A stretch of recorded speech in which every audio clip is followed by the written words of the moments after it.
You ready? I guess you are all here, aren't you? Yes, we are. Yeah. Is Ms. Franklin I not? just want to make She's in sure. there because of the Absolutely. smell for right now, where we're doing the closed session. The smells really bother her, and it's pretty strong. Okay. Ready?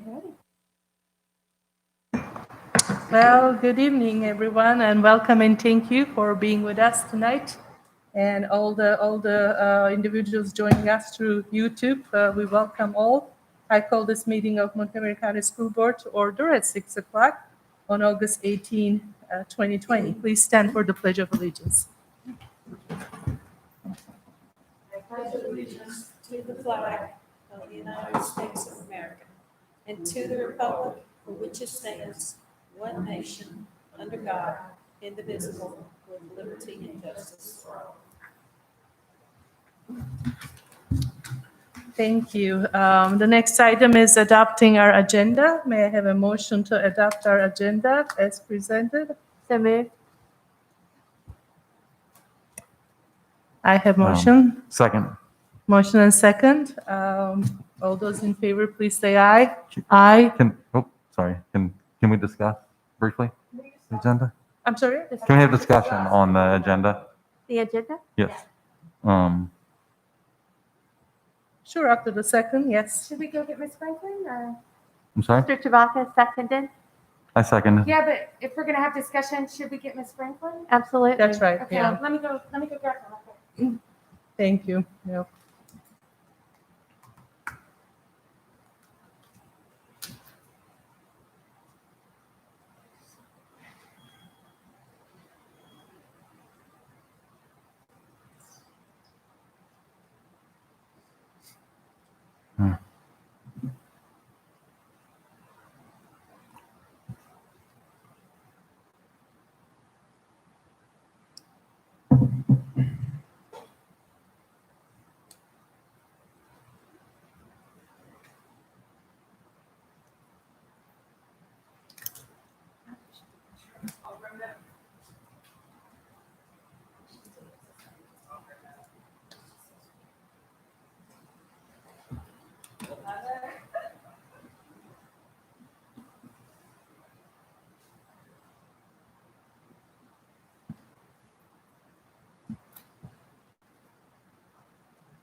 Miss Franklin is here, so.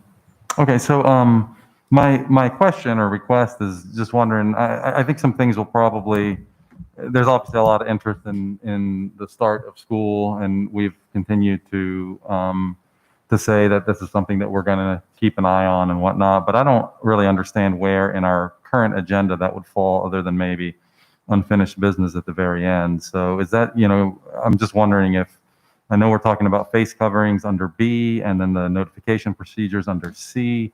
I'm just wondering if we just want to join those things into just kind of a school start. We probably Category. can discuss this under old business, but it is not something that has to have an agenda item by itself, because nearly nothing changed from the time that because we have to be careful not to keep everybody hanging, because we're giving wrong impression that we're going to change everything today, tomorrow, and everybody's making plans. I I know we understand. can change it. Yeah. I know if 4 members wants, we can change it.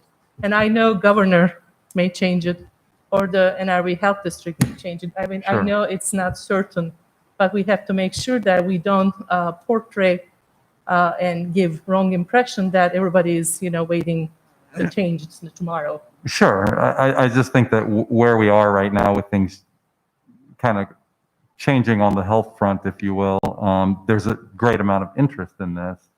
And just wondering if it's the will of the board to put it on the agenda and not wait until unfinished business. But it's up to the board to decide on that.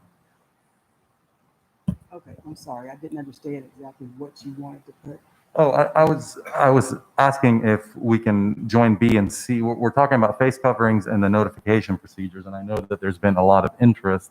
We've obviously gotten a ton of emails about, about our start plans, various aspects of it. So I was hoping that we could talk about all of those things at once. But whatever the board wants to do is fine by me, but I think, So I'm looking at other board members. If Since it's already been voted on, it would have to go into old business. well, okay. I don't want to belabor the point, but I don't know if I agree with that, but there are other things and updates I think that would be good to find out about. There's, I think, some health updates that we're supposed to be getting tonight. I don't know if that's going to be in closed session or an open session. I just don't see it anywhere on the agenda, and I know that it's something that Dr. Meyer. Yeah, I'm having a hard time hearing. Did you say health updates? health updates, yes, Um, and updates like in on, terms of like metrics? I believe you sent out an email today talking about, yes, I think maybe some of the metrics. I think there was Jason, yeah. talk about having updates on those today. I mean, I think there's been a lot of open questions about a lot of different things that, Yeah. and I keep a list, and I'm sure the Right. other board members do. Well, yeah. So Mm. the first is mask. Both of those presentations are updates. There's nothing to be voted on there. Right. So what I'm hearing Mr. Shabaka ask is just to sort of make it all, not just have mask and then metrics, just make it all the current situation of COVID discussion. I think Dr. Mr. Chabaka was asking if we can discuss about school, how we start school, September 8th, under any of those other informational items, like a monitoring school division data or mask or one of the other. Well, We can- I want to talk, I mean, I think it'll be interesting to talk about the face coverings, but I think there's been, more information about the AC units and the filter units and things. I mean, there's just a lot of updates, I think, that would be good to hear about. And I just don't know where, I mean, I know we can get to it at unfinished business, but it seems to me that this is something that's important. We can, It's up to the board. I'm fine with it where we can just sort of make it all just a COVID update. Does that make sense? And Yeah. Yeah, And then under that makes that, we sense. have mask, we have the letter, we have other things How that we, you may be interested how we in. monitor school division data in terms of, our own instructional metrics. Yeah, I mean, there Yeah. may be other things that come up, just make it one discussion involving. whatever If comes up. if that was already planned to be under a different item, that's fine. Just let me know where in the agenda that would be. But I think there's a lot of interest in this, and I think that for people who have tuned in to hear us talk about some of this stuff, I think it might be better not to, push it till the very end of the meeting. Yeah, Well, I think a lot of that, as far as the ventilation system and all that, that's covered in Mr. Kranz's update. Which is where? It'll be Dr. Myers' update. I'm sorry, Dr. Meyer's update. Yeah, but I could, what I could do, I could let Mr. Krantz give you an update too, just from As well. his point, Yeah. what they're doing. Because So do we have can all discuss those under, just put under opening a B, school update. C, D altogether, COVID Yeah. updates. do you Right, think? we have to agree that that's, I'm sorry, go ahead. It's procedural. It's Okay. not- right. In order for that to happen, Ms. Graham would have to agree to amend her motion, and Mr. Chewbacca would have to agree to amend his second in order for us to move forward with voting on amending the agenda. I just Yep. want to be very clear on the procedure. And I was going to say, what you were just talking about a few minutes ago is completely different than what you said in the very beginning. So just for clarification for me, as long as we have just discussions on update, I'm good with that. But if we go into discussing the date of opening of schools, I'm not okay with that. Why would that be a problem? I mean, Because that's we've already- fine. I mean, Because we've already voted on it. And I do agree with causing confusion for me is not something I'm interested in doing this evening. We did definitely confuse our folks, parents and staff too. Because why- they have an expectation that we're voting tonight to change that. And I don't think that was right. We said we can always discuss because we're still looking for data. And we are hearing from, of course, Health Department and governor, and also the desire of, at least for board members, to change that.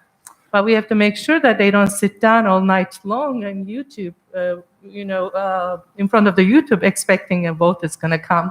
That's what I wanted to clear. Well, a vote could, I mean, look, from a procedural point of view, I've been clear from day one about this, and I don't know how this keeps getting, I don't even know what the word is, but we've always, we voted on a plan that we said it is up to the board to decide if and when they would like to raise the level or lower the level. So that's something that I think during this time, it's always going to be at least a possibility. And I hear what you're saying, Ms. Bond, and I certainly do not wish to add to confusion or things like that. But I would like to hear about the updates, and then based on updates, the board may choose with new information to do something different. And that's well within the purview of the board. This is not something that's, But nothing has So at changed. any time- I'm sorry, go ahead. At any time during that discussion or during this meeting, a board member can make a motion, Mhm. right? So whether we have voted on something or not, there can be a motion to change that. Mhm. That's procedure, That is okay? Actually, it can only be a certain board member. It would have to be the board member who voted Voted for. it in the first place. The motion to reconsider must be made by someone who's on the prevailing side of the Yeah. motion. Right. I don't, okay. That's the- I don't know that I agree with that. And it, maybe this, I don't want to get too far into the weeds on the procedural. But Agree with our policy? with what we were told when we voted on the plan was that the board could change the level at any time. So to me, that means we should not have to have a motion to reconsider in order to do that. But if that's what it takes, that I voted for it, so I can do that. I'm not saying I'm going to. I'm just saying in what Ms. Franklin was saying, all I'm saying is it would be good. I mean, we have a lot of attention on this in our county. It's the number one thing people are interested in. It's the number one thing. I mean, for the first time since I've been on the board for 5 years, I've never gotten to a point where I couldn't answer all my emails except for this weekend. So, I just think it would be a good idea to just have that discussion all at once. That's all I'm suggesting. So Ms. Parton has sent several emails. If we end up amending the agenda, do I need to call Ms. Parton and ask if she wants to participate electronically? Well, that's a good question because No? I certainly wouldn't be in favor of making any changes without the whole board here. We put off votes before because Yeah, people especially she are not asked, here. yeah, she asked about it. So, folks, if there is a motion that is put on the table, the board members who are present are the board members who would be making that decision. We don't call board members in just because they've sent emails about this. The board members present would be the board members who would vote, just like with any other vote that we would take when a motion is made. But we've had board members request before that a vote be waited until they could be here to vote on it. Okay, so I didn't see Mrs. Parton's emails. Is that something she requested?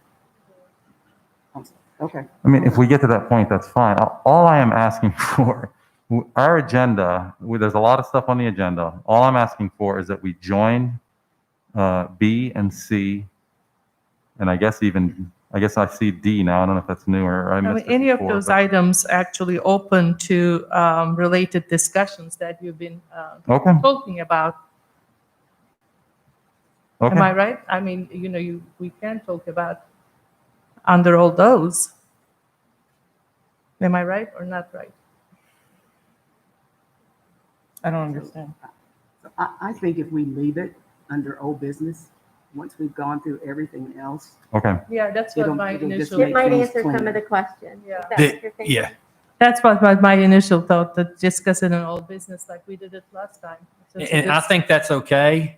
And of course, I'll obviously do what you want to do, but I like the idea of putting it at the top and being what we talk about first, because we've got a lot of items that are not related to school opening that's going to really drag the meeting up pretty late. And so I think that's the number one thing that people want to know about. And if we could do it at the beginning and just talk about everything involved with that before we move on to other important items, I just think it would probably flow a lot smoother in terms of the meeting. And so folks aren't setting up till 12 o'clock tonight thinking we're going to vote I on hope we're something. not. On changing. They're not, ma'am. I said, I hope we're not. Yeah, I hope to. Yeah, we. And so. So your suggestion, Dr. Meyer, is, add another item and say the discussing We could- school we start? could combine item B and C into just one item, just a update Update COVID? COVID. on school opening. Okay. How's that? Is that okay? That's all I was asking for. Yep. So I need to amend my, Yes. Are you willing to do so? for discussion purposes. Yes. Thank you.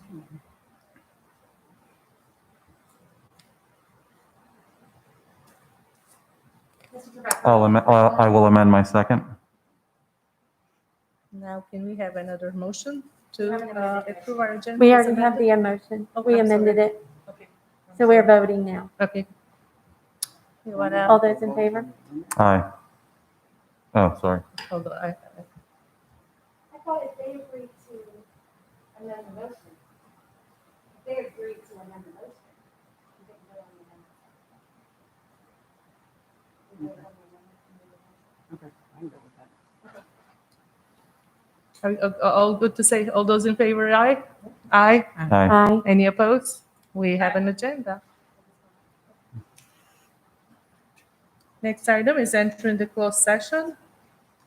May I have a motion to go into closed session to discuss one legal matter as authorized by Section 2.2-3711 of Code of Virginia? So moved. Second. Motion and second. All those in favor, please say aye. Aye. Any opposed? Now we are in the closed session. Hey, Brad.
Brenda, can you hear me?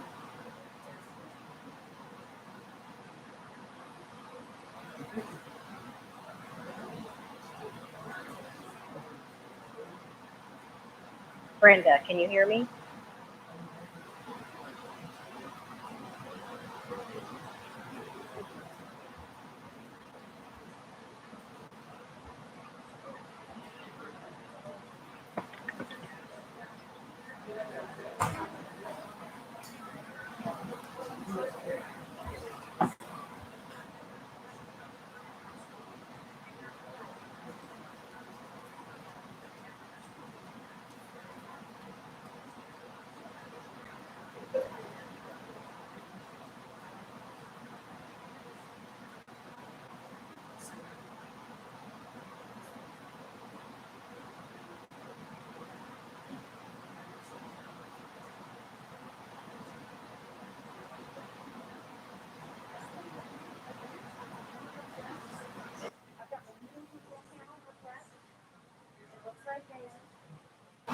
Now, school board, I have refreshed, closed out, and dropped back out, and just like, and you kind of.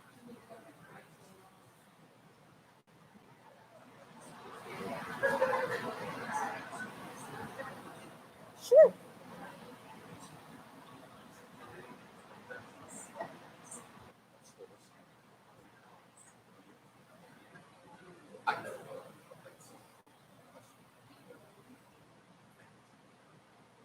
It is a meeting.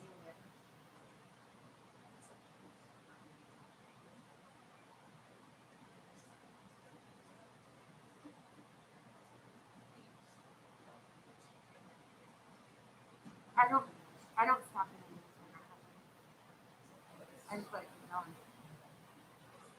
So they're in closed session, but I don't change anything on the NCP, but I did refresh the NCP so it would show the updated agenda items. They are not showing them on the screen.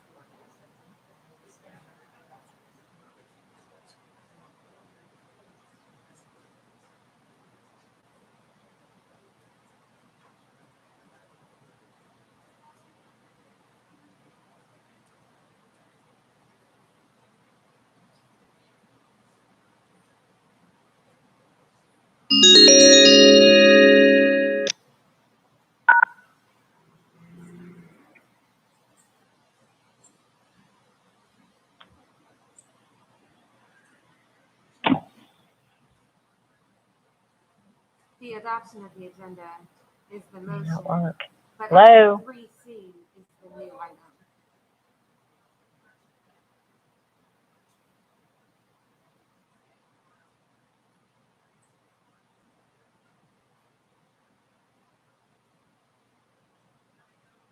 Hello?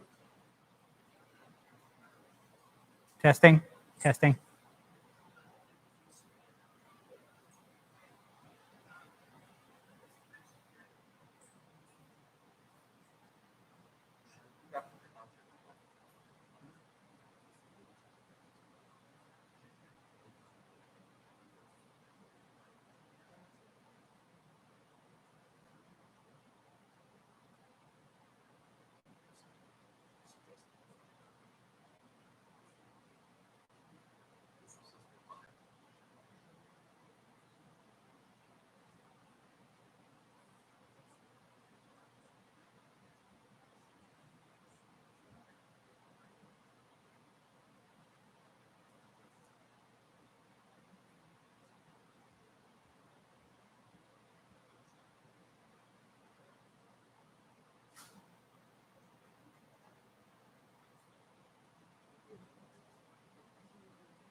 You call in, we'll hear you come over the screen and I will talk to you.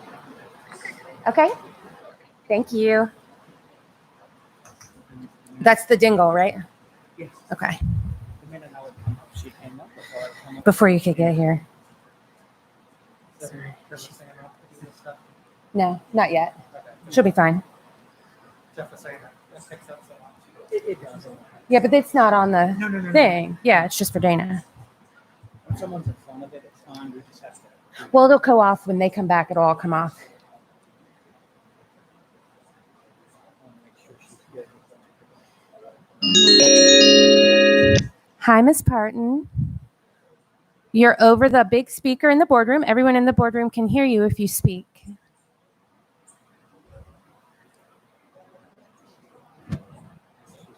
Are you there? Can you talk back to me?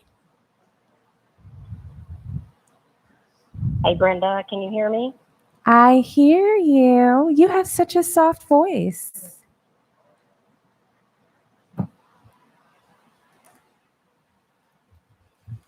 Hey, Brenda, can you hear me? I can hear you. Yep, we just turned the fans off. You know, we had an issue in the boardroom today. So there was an odor.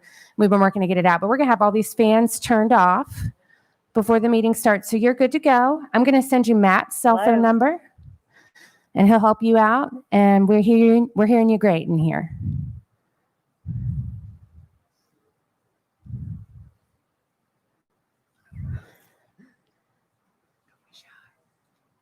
Apparently they're hearing this on YouTube. Their music.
Second.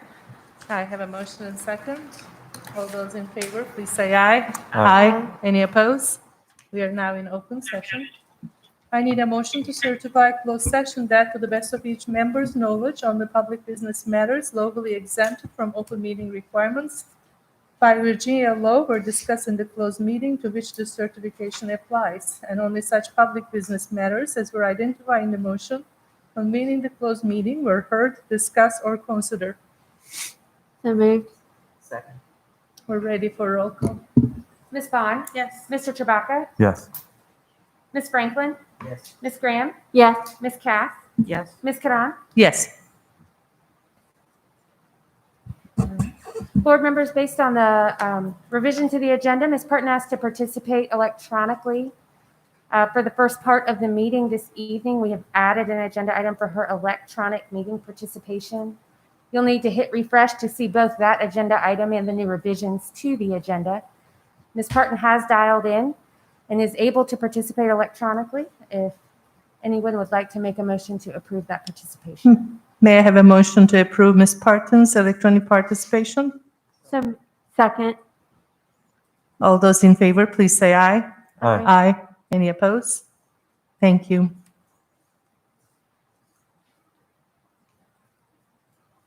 At this time and at each of our regularly scheduled meetings, the school board sets aside up to 30 minutes for residents, students, and employees to address the board about issues pertaining public education in Montgomery County. We have virtual public address responses this evening, and those responses are provided in your agenda and are part of the record of the meeting. For those who elected to attend in person, our staff has assisted with sign-ups on the Chromebook. Each individual allowed to speak 3 minutes, and the screens throughout the room and on the laptop will indicate when the speaker has 30 seconds remaining and when 3 minutes up.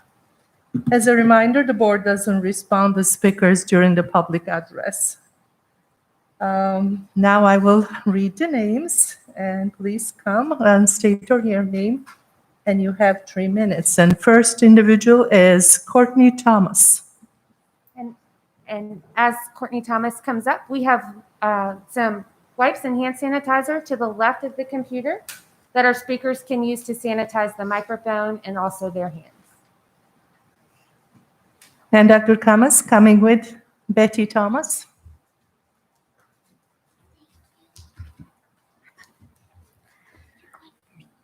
I will go first, okay? Good evening. I'm Dr. Courtney Thomas. I use she, her pronouns, and I live in Christiansburg. In your last 2 meetings, the board considered new protections for transgender students that were passed by the General Assembly this year. A policy change connected to this legislation also appears on your agenda this evening. Tonight, I wanted to introduce you to an MCPS student who is directly impacted by these protections. You see, 2 years ago, after months of unexplained anxiety and fragility, my 7-year-old child, Betty, interrupted our bedtime story to say, "Mom, I know I'm not a boy, but I don't feel like a girl. Am I both?" I told Betty there were many different terms to explain this feeling: gender fluid, gender queer, gender non-binary, and Z was relieved to know that there was a name for people like Zer. A few months later, Betty asked us to start using gender-neutral pronouns, Z and Zer, and asked that we talk to Zer schools so that Zer teachers and classmates could do the same. We had a meeting with Zer teacher, school counselor, principal, and the county director of elementary education, but it quickly became clear that no one knew how they were empowered to support Betty. And the conversation shifted to the need to manage the controversy that might arise if Betty's identity as a transgender student was addressed transparently. Even ensuring that Betty's pronouns were used correctly was seemingly impossible. And so Betty continued to be misgendered, and Z became increasingly despondent. Z felt alone and misunderstood. This had a profound and understandably negative impact on Zer mental health, confidence, and academic success. Last year, Betty had a wonderful teacher who made Zer feel safe at school, and Z flourished. However, Z was still misgendered on every official school document by her classmates. When Zer class learned about pronouns, the curriculum included she and he for the singular and they for the plural, but it didn't include the pronouns that Betty uses. There are no educational materials in Zer classroom that address non-binary kids like Betty. I told Betty about HB 145 when it was proposed in the House of Delegates, and for 3 months, Z came home every day and asked for a legislative update. Z followed that bill all the way to the governor's desk with persistent attention, and when it passed, Z was disappointed to learn that it would remain an unfulfilled promise until 2021, unless the school board chose to act earlier. When I look at Betty, I see a powerful, beautiful, intelligent child who is stronger and braver than I've ever had to be. As you consider these new protections, I would ask that you understand them, not just as a state mandate, but as a lifeline for your students. We are so grateful for what teachers and principals and counselors have been willing to do for Betty, but they need guidance so that they can support transgender students. And Betty, who I will remind you is 9 years old, is here to speak tonight. She wrote her comments herself, and we appreciate your attention.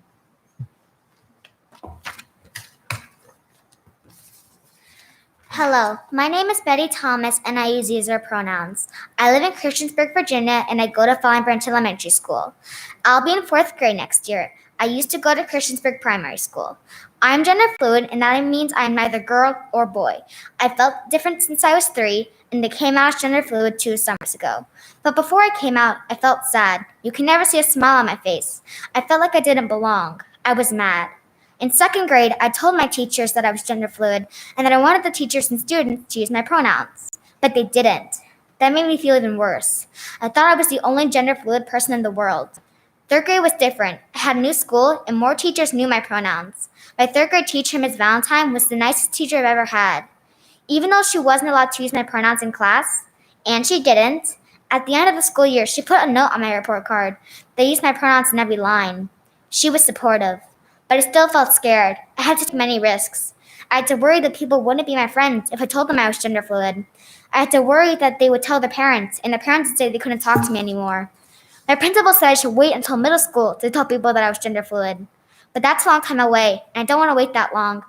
I know that she was trying to help, but something would be boiling inside of me, trying to burst out. She said I couldn't tell my classmates all at once, but I could tell them one by one. But that didn't feel right. It would be stressful to say it over and over again. It would help if the school could tell everyone about my pronouns at the beginning of the year. That would make everything a lot easier for me. It would be nice if everyone used their pronouns when they introduced themselves, so that I wasn't singled out. I would also like to learn more about queer history in my classes. There are many important queer people in history, like Alan Turing, Marsha Johnson, Sally Ride, Gilbert Baker, and Harvey Milk. I would like to know other transgender and gender fluid kids. We could help each other. Right now, it feels like we're hiding. I've been hiding something inside of me for years, and it's time to let people know who I am. I want to be part of the process to make these new policies. I'm determined and will not give up in trying to make our schools helpful, safe, and supportive for queer students. Thank you. Thank you. Thank you.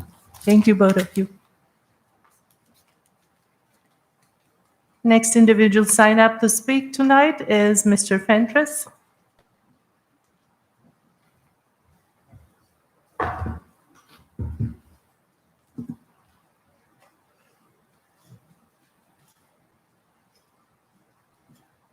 Hello, Matt Fentress, 395 Summit Ridge Road, speaking on behalf of the Montgomery County Education Association. Do you know what educators, firefighters, and police officers have in common? We have a sense of duty to serve and protect the public. Would a firefighter send kids into a burning school building? We are starting to see the results around the country as this virus has set ablaze school districts and colleges that have opened up already. Would a police officer send children back into a building where there is a known danger and it is not a matter of if, but when that danger will attack our children? The answer to these questions should be easy. Last month, the MCA surveyed our members and asked, do staff feel it is safe enough for students and staff to return to the buildings? As you know, 76% of members felt it was unsafe and 24% felt safe to return. It's pretty overwhelming. With the continued requests from our members, we sent out another survey last Friday, and we asked, because of safety concerns, do you prefer remote or in-person instruction to begin the school year? 69% of MCA members prefer starting the year with remote instruction, with 31% of members answering that we should go in person. We know that Even though the year is 2020, we cannot afford hindsight when it comes to safety. As board members and part of the Montgomery County Public School System, you've been tasked with making very difficult decisions, and none have ever been bigger, possibly, than this one. I will leave you with something I have read recently from a superintendent. It may be impossible to truly know if we as a society overreacted or did too much during this global pandemic, but it will be alarmingly apparent if we all underreacted or did too little to keep our school children and staff safe. Thank you. Thank you. These are the all individuals signed up to speak tonight, so our public address is closed. My next item is our consent agenda for members, and you see the Montgomery County Education Foundation 4 of the grants. If you don't have any objection, we call them as approved as a consent agenda. Next item is paying our bills. May I have a motion to pay our bills? So moved. Any questions, discussion regarding the bills? Not all those in favor, please say aye. Aye. Any opposed? We pay our bills. The next item is acknowledging the receipt of our financial summary reports of the month. May I have a motion? Second. Motion and second. Any questions regarding the summary report? All those in favor, please say aye. Aye. Any opposed? We approve our report. The next part is our business part of the meeting, and it starts with Dr. Meyer's announcements. Dr. Meyer. Okay, thank you, Ms. Karan. Several announcements. Just want to give everyone an update of things that have been happening for us to be prepared for school in 3 weeks from today, actually. First, we're finalizing the numbers on the choices for parents and their students as to how they would like to come to school on September 8th. We have 77% of our students who have chosen to actually come face-to-face for that 50% model. That's about 7,500 students. We have 19% who have chosen fully remote, and 3% who are part of our new virtual program. So that's very exciting. In all, we're looking at about 9,800 students total. Now, virtual school is new this year, and this is something that we'll continue to work with even after this crisis and pandemic is over. And we have a lot of students, as 157 students who are choosing the full virtual option. And basically, they're saying they're going to continue with this even after the pandemic. And that's just another way that we're meeting our students' needs. Chromebooks, we are good to go on Chromebooks for K through 12. We've updated the laptops for teachers, and we're getting them better laptops this year. However, there's some manufacturing delays that we found out about just today. And so we will work hard to hopefully get them here, the shipping and some parts that they need to finish manufacturing those, I believe is what the case is. But we're working, but this is an issue that's around probably the country right now. Okay. We do have 400 MiFi units to help our students who do not have internet access gain that internet access ready to go. Our bus routes are being finalized to account for the new distancing guidelines on the bus. That's social distancing. Students who attend school will be able to receive a meal and a snack every day when they go, with the amount determined by the student's regular lunch status. Students who are remote or virtual, they're still going to be allowed to pick up a meal if they would like to come to the school. And we're arranging to actually deliver those meals in the parking lot to them if they would like to have a meal. And, the one thing that I need to let you know that at the end of this month, the summer feeding program does end. So anything that is, anything in terms of meals is actually paid for starting in September under the regular rates. That was not extended. Some exciting news. We had a support staff job fair last week, and we hired 17 employees. And so that gave us, we actually filled all vacancies for custodians. And that's probably the first time in a long time. I really believe that the new pay rate has made a tremendous difference. So we are full. We want to hire, we've hired a few temporary employees.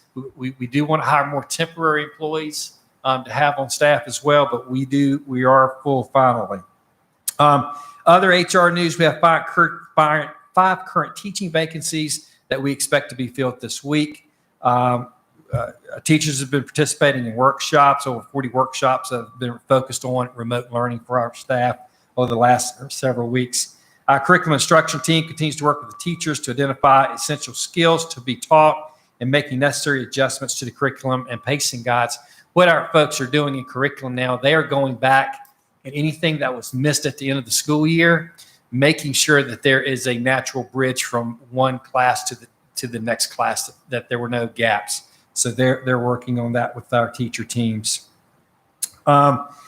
Teachers of content areas that require unique health mitigation strategies, such as fine arts, health, and PE, have been working together to develop their safety plans. And as a band parent, I was made aware of some of those plans the other night by the band director at my kids' schools, and they are getting prepared. We will have mandatory COVID-19 training for all employee groups. That's something that will be required. HVAC systems, and we have a lot of questions about our HVAC systems. They've been checked to ensure they're operating in accordance with manufacturer guidelines. All HVAC filters have been changed, and each unit has been cleaned. Something that we've done in the past couple of days is we ordered portable air ventilation units that are being installed in classrooms that have limited circulation. So we purchased about 200 of those. And we've identified about 89 classrooms that they'll go into. And we sure we'll find others, but we're actually monitoring the air circulation in our classrooms and where these ventilation systems need to be placed. And Tommy can give you more information later on that if you'd like. Plexiglass units have been installed in the office administration areas. Additional product is being delivered to address the needs of other areas such as our guidance departments. Training for all custodians will take place before the start of the school year to ensure everyone is aware of the responsibilities and proper cleaning processes to be followed. School counselors and school nurses have worked on how to meet the unique needs of students during this upcoming year. Our student services team is prepared to provide assistance to any student and families who are lacking any resources that keep them from being connected or engaged with our school. Training for special ed staff in terms of how to amend IEPs has been ongoing. PD for scheduling, remote instruction, co-teaching, inclusive practices, revised special ed embedded models of support have also been happening. This is some really neat news for us. The transportation department has completed the necessary paperwork to become a certified DMV testing center. It will allow our bus drivers to complete full training and testing more quickly. So with the DMVs on their abbreviated and closed down schedules, we're now certified to actually conduct tests on site. So that's really helping in moving forward and hiring bus drivers. So that's what I have. Can I make a point on that? Just so Yes. people know, the closest DMV to get your CDL, which they need as a bus driver, is in Withville.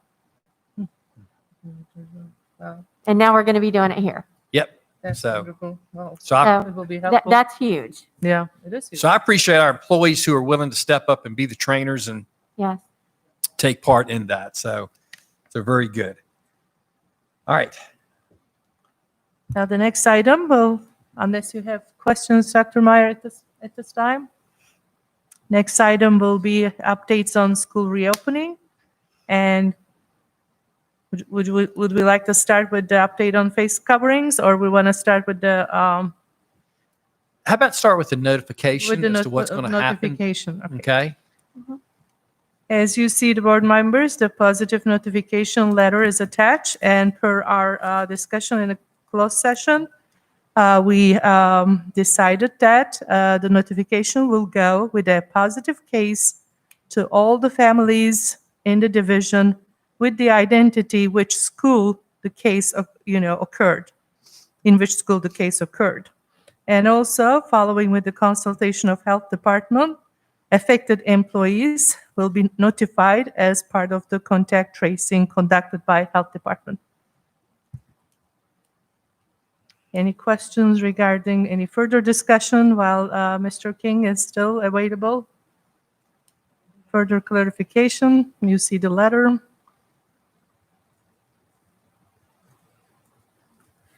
May I ask a question? Are we planning to vote on these things individually or as a group? I think we have to probably Individually. approve the letter first. Yeah. Did you hear me, Ms. Drake? I'm Yes. sorry. Yes, the letter is the only thing that we've asked for a Yes, motion the for other one tonight. informational, right? The masks and, yeah. Okay, Everything got else was information, Yeah. an information item. Thank you. So I can ask a motion to approve our notification letter as a guidance for communication with parents and staff members in a school and with our community with a confirmed positive case. So moved. Second. I have a motion, a second. Any further questions, comments? I think it's important to let the public know that I think we are being, in that meeting in July, we discussed that we wanted to be as transparent as we can be. And I think it's important to let people know that I think we are being as transparent as we can legally be. Yep. So, That's Good way to put point. it. Yeah. Yes. I just want to add one thing too. I think making sure that our staff, teachers know that there is a student in their classroom is really important for them, for their own safety. I don't necessarily agree with this letter, so I'm probably going to vote no, but I realize that I'm in the minority here. So I still feel much more comfortable if there was more information provided. I didn't hear what your last part of your comment was. If there was more what? Excuse me? I didn't hear the last part. Oh, I said I feel like I would like to be more transparent than the letter is being, but I realize that I'm in the minority, but I just wanted to make that point. Any other comments? So I also agree. We have to be as transparent as we possibly can. I believe what we've put in the letter is what we can put in the letter legally to make sure that we're trying to follow some guidelines. But we have to be as transparent as we can. And we will be putting other things in place, hopefully, that will make sure that we are. That's great. Any other comments? Then let's have a roll call. Ms. Drake, please. Sure. Ms. Bond? Yes. Mr. Chewbacca? yes. Ms. Franklin? Yes. Ms. Graham? Yes. Ms. Cass? No. Ms. Parton? Yes. Ms. Karan? Yes. Motion carries. Thank you, Ms. Drake. Okay. In that, next, I would like to bring up Mr. Garrettson. Yes, regarding the face covering updates, yes. Yes, In please. fact, he will do face covering and the data evaluation Mhm. and anything else that you would like to discuss in regards to where we are in opening school. I'm going to add it to the end of this one. We'll see if it works. Oh, okay.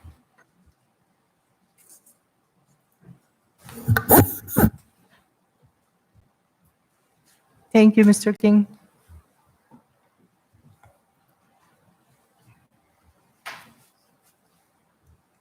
Good evening, board members.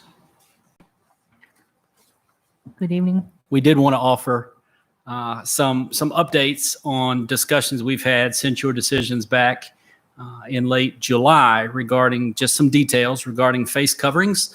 It's obviously been a topic of discussion. It's an important piece of our plan, and we wanted to just share all of our information publicly and give the board any opportunity for any questions you may have.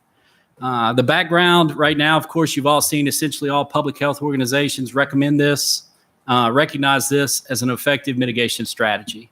The board approved the guidelines July 21st. You see there what was approved, worn by students during in-person instruction, grades pre-K through 12. Staff should wear a mask when students are required to wear masks.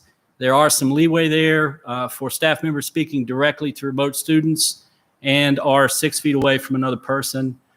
Staff should wear a mask when in the presence of others inside, and 6-foot distance cannot be maintained. You also discussed and approved face coverings could be adjusted to allow for IEP or Section 504 needs. Some clarifying details. These basically are components that we've addressed with schools and with families and even within the departments as we move forward since that July 21st meeting. When we talk about a face covering, we talk about a mask that covers the mouth and nose as being the standard, like many are wearing here, like I had earlier when I first came up to the podium. That is our standard. That is the starting point, and that's what we would like to have for all persons in our school buildings. We make the note they must be worn correctly to be effective, including the mouth and the nose. We give several examples there. The disposable surgical style masks, fitted masks, cloth masks, bandanas, or neck gaiters. We've had questions regarding all of these from different families as they make arrangements for their students. These are the examples that we have provided. If a mask cannot be worn based upon an IEP or Section 504 plan or a physician's note, the student or staff member should wear a face shield instead. I had a brief conversation with Dr. Walker earlier before the meeting. I know he's handling a lot of IEPs in his department. So far, there have been very few issues, questions, or discussions in his meetings that would necessitate a face shield. Although he did caution me, there are still many more meetings to be held. So we're not quite to the end of that, but so far he's not seeing an overwhelming abundance of those. We've got a few pictures there just to illustrate. Some other circumstances that we've just come across in our discussions and want to make sure that we're upfront and open with everyone about. Obviously, staff and students will need to remove their masks to eat their meals. The plan right now is that would be done in a classroom where 6-foot physical distancing could be maintained. There are instructional situations in which a teacher may need to use a shield rather than a mask to allow a student to see their face. I think Dr. Wickham made that point quite complete as she was up here talking about our little guys. We know that, students will need to leave on face coverings throughout PE, although we know that our PE teacher is going to have to plan those activities to not overexert students. The example we thought of, it's not a situation of, hey, make sure you got your face mask on, go run the mile. We know that there has to be modifications made there.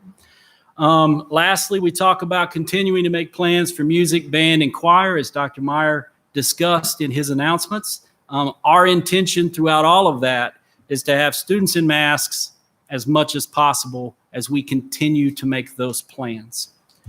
The last slide is just kind of a reminder that, again, although the mask is extremely important to our overall plan, there are other pieces of additional mitigation that you have approved in your plan. The 6-foot social distancing, the frequent cleaning and sanitation, the increased fresh air circulation.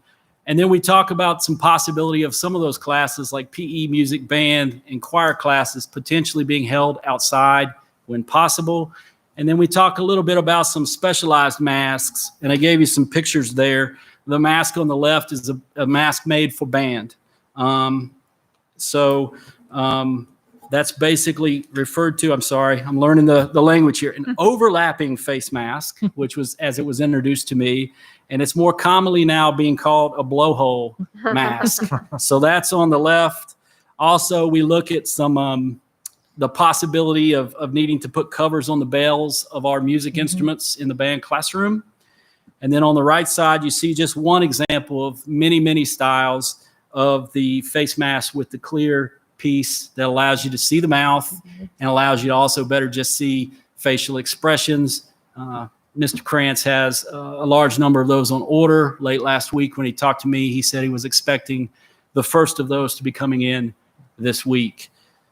That is the overview of kind of some extra detail and kind of an explanation of how we've been conducting business since the July 21st meeting. And I open it to any questions or comments the board may have. Questions, Dr. Bo- Questions, board members? Jason, I've read some information Could you talk about. to the microphone? sorry. Please? Thank I you. apologize. I can't hear anything. Thank Okay. you, Ms. Gass. Is that better? Yes, much better. I've read some articles about neck gaiters and bandanas not being really effective masks, but we are going to allow those. I'm familiar with what you're speaking of. There was a study at Duke University, if I'm not mistaken, and an article that got quite a bit of attention from the Washington Post, where there was some concern about neck gaiters. I read that, and honestly, at one point, that was almost out of our plan, out of the presentation tonight. But now research is coming back saying in the New York Times, and even I think some of you have mentioned Dr. Marr before. Dr. Marr at Virginia Tech did a study that found them equally as effective. And even some of the researchers at Duke came forward and said, hey, that was our study, and we feel like the article kind of misrepresents it. So for right now, we have that listed as an option for a student who felt maybe more comfortable or like that was their preferred mitigation. Obviously, that's up to the board if you feel otherwise. Another question I had was about, I've had people come, teachers and other staff, teachers, aides, and other workers, ask about us being able to supply N95 masks to them. Are we going to be able to do that? We do have some N95s in stock. Right now, the plan would call for those to be for the nurses. I think most of the guidance from the CDC and from the health department speak to trying to maintain that healthcare level resource for healthcare folks. Mr. Krantz could probably speak more directly to how many we have, but we do have some available in stock, and the plan right now calls for those available for our nurses in the clinics. So teachers would not be able to, they couldn't be accommodated? Yeah, Mr. Krantz and I talked about this the other day. We do believe we'll have enough to accommodate those who prefer that style of mask. Mr. Krantz, do you want to give a number on what we're looking like right now? Because I would like to accommodate anyone who would prefer that. And then what we would have to do is those masks can be reused. So we would have to train anybody who wants that mask.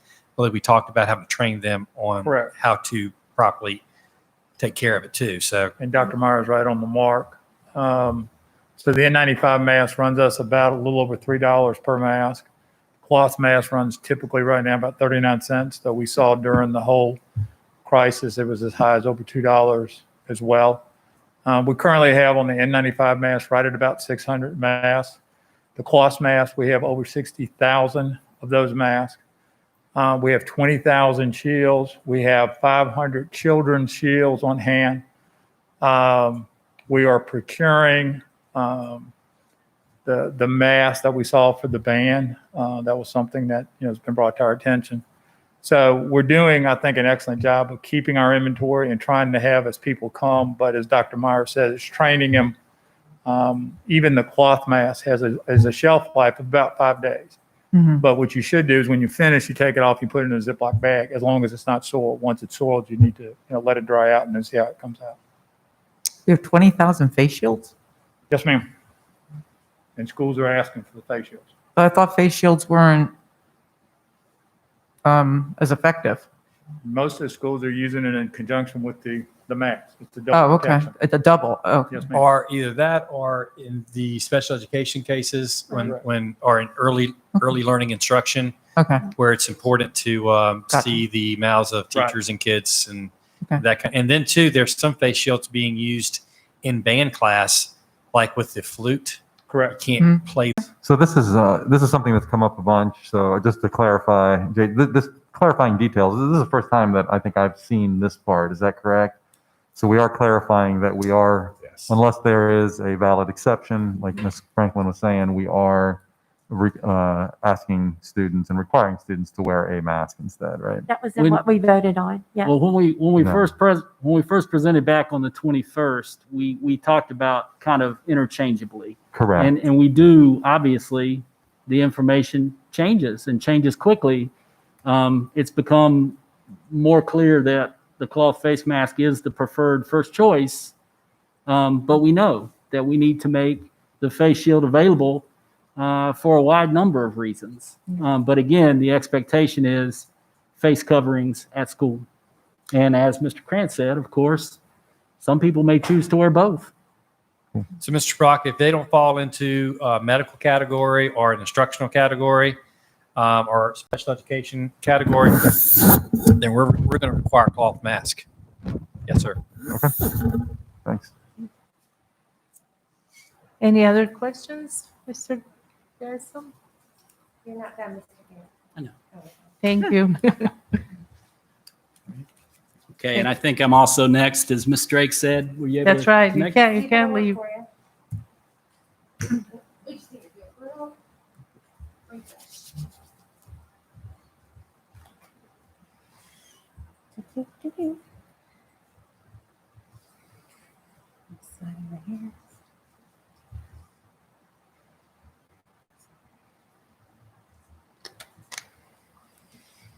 There we go.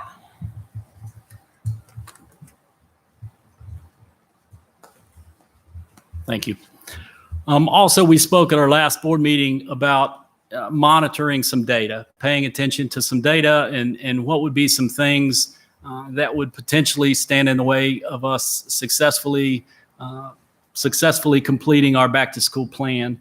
So we had those discussions amongst the leadership team, and we discussed quite a large number of different data points and quite a few different things to be considered. And we really landed at a couple major points that I guess I would share as a basic overview.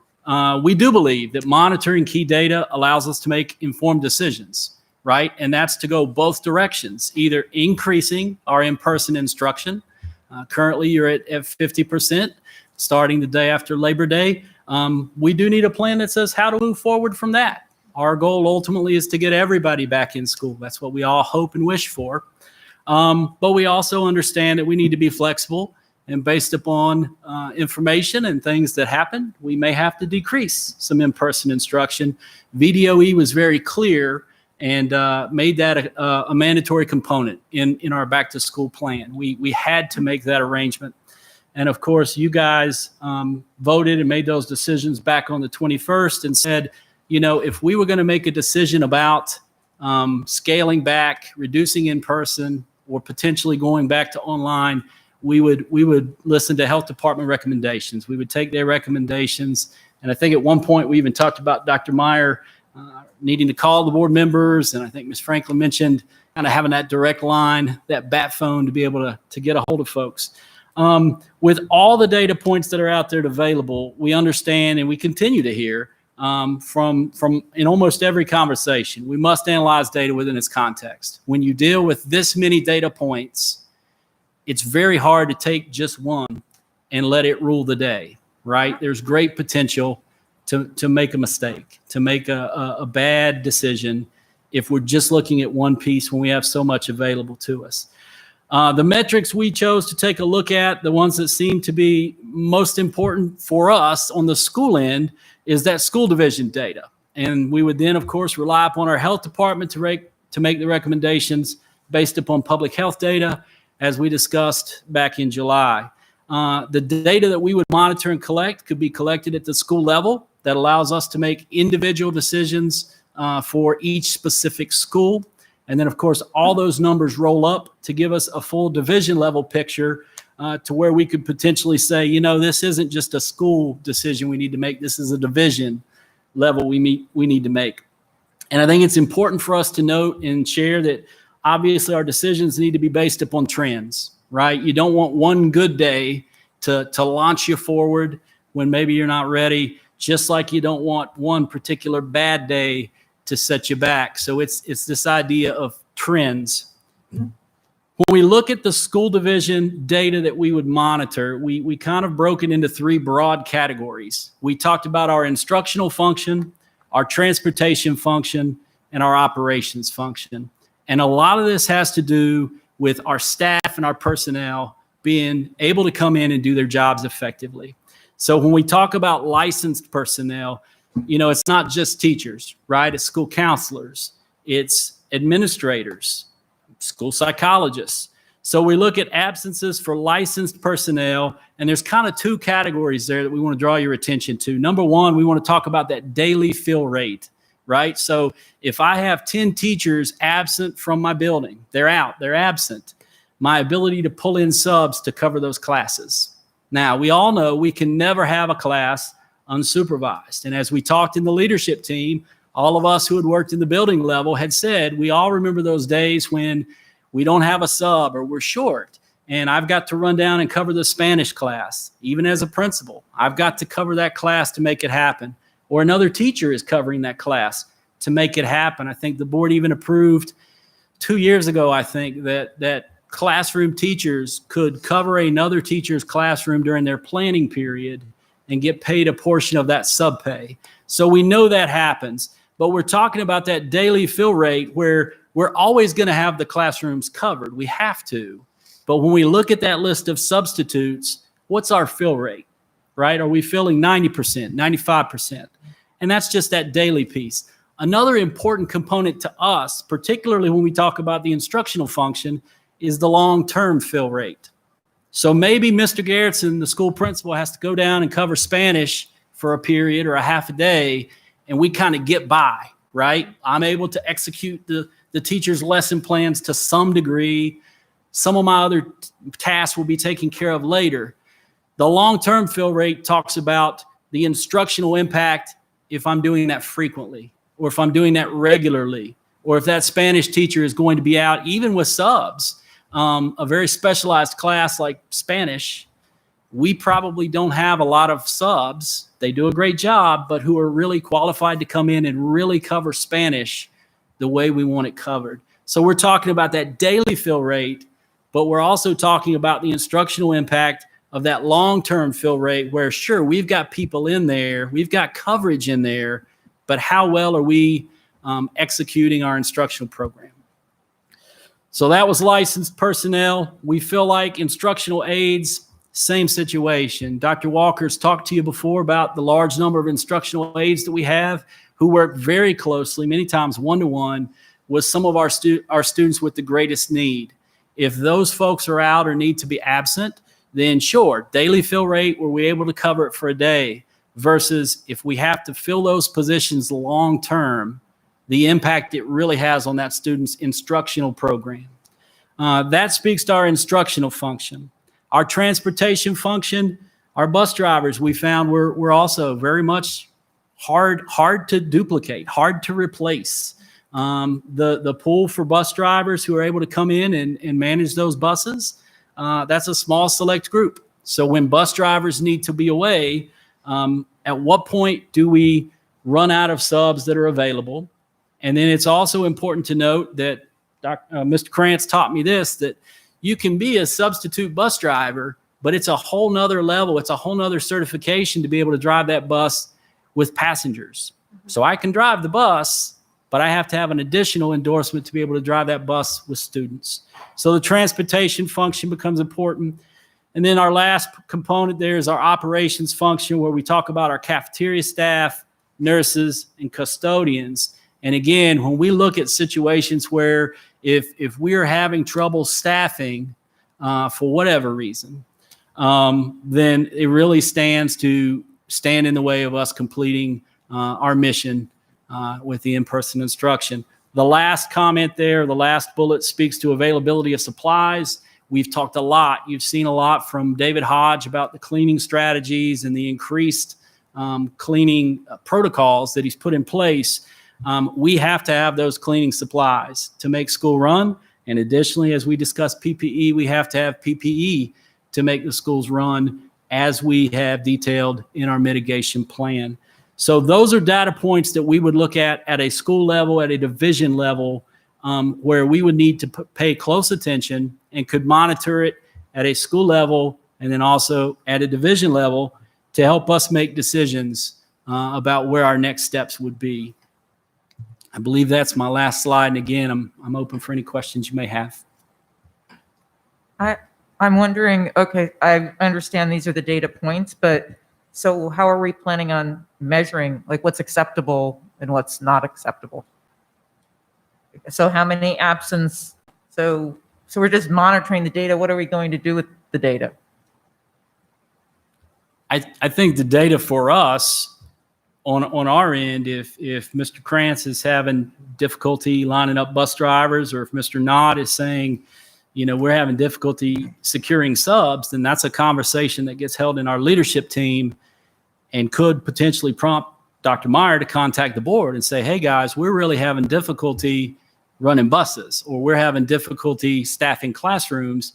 And it might very well lead to a recommendation to do something different with our instructional plan, irregardless of what's happening with the health department and COVID data. This would be, I guess, separate, but in addition to, you know, the health department could tell us you need to scale back, and we're good in all these areas.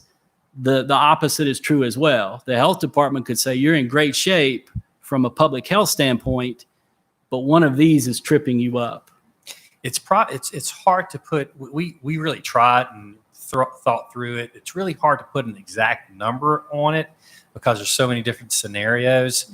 Bus drivers, for instance, if we can't get kids to school on time and they're only going to be there 3 hours, then, you know, some ways, what's the point, right? Yes, sir. And bus drivers are the probably first group that we would have an issue with because we only have 6 substitutes at this point. So that's not a lot of substitutes to where we would have to figure something else out. Right. And then it becomes too, you know, is it a school? Is it a strand? Is it an entire division issue? I think we would look at it like that too, because it could affect one small school, but then other schools will be fine. So I think there's so many variables, but when we cannot operate and deliver instruction the way we have planned to, that's when we start making recommendations on classrooms, schools, division, and that type of thing. How often will this information be available? We'll monitor it daily, practically. I mean, I can't see us not talking about this every day. I'm sure, like for instance, if we don't have enough substitute teachers, HR is going to be telling me. If we don't have enough bus drivers, Mr. Krantz is going to be telling me. You know, if we don't have enough food service workers, our nutrition group folks will tell us. And you know, if it's one day, it's one thing. Maybe we can get by. You know, we've had those issues before. But if it becomes day after day after day, then we're going to have to do something different. And so it will be daily conversations with us. And I will communicate with you, obviously, hopefully before we get to that final, hey, we need to do something different at a specific place. Mr. Krantz, anything? No, sir. To add to that? Okay, so can you tell me how many substitute teachers do we have lined up right now? Mr. Knott probably has that information. Mr. Knott, substitute teachers, come on up.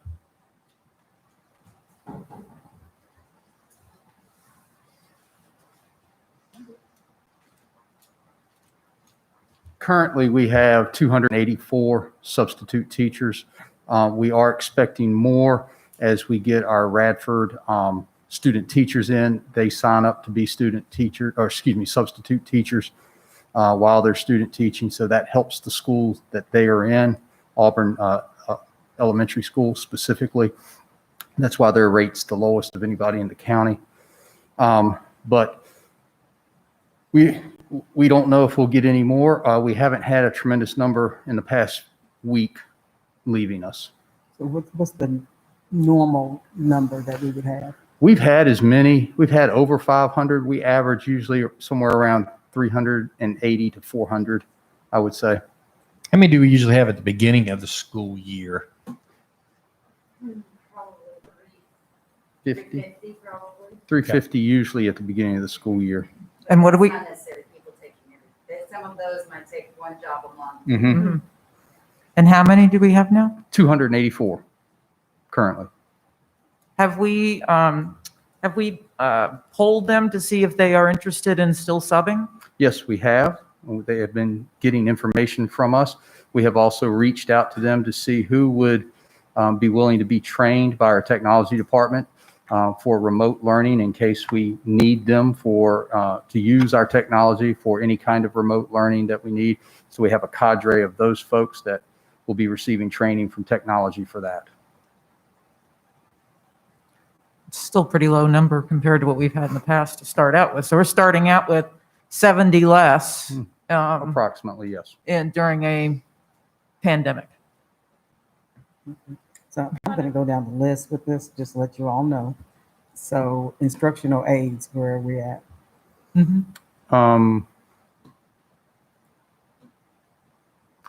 Think we still have about 5, Dominic, need to hire instructional aides?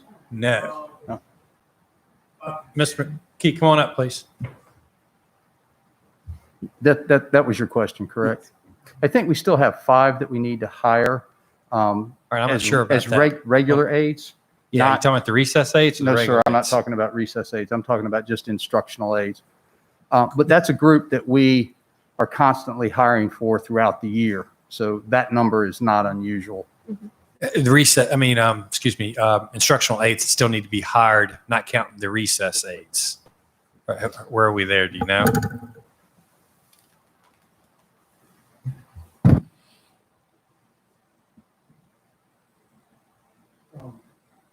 We have about 10 to 15 we still need to hire. And we're setting up interviews with different, with the staff, with the schools.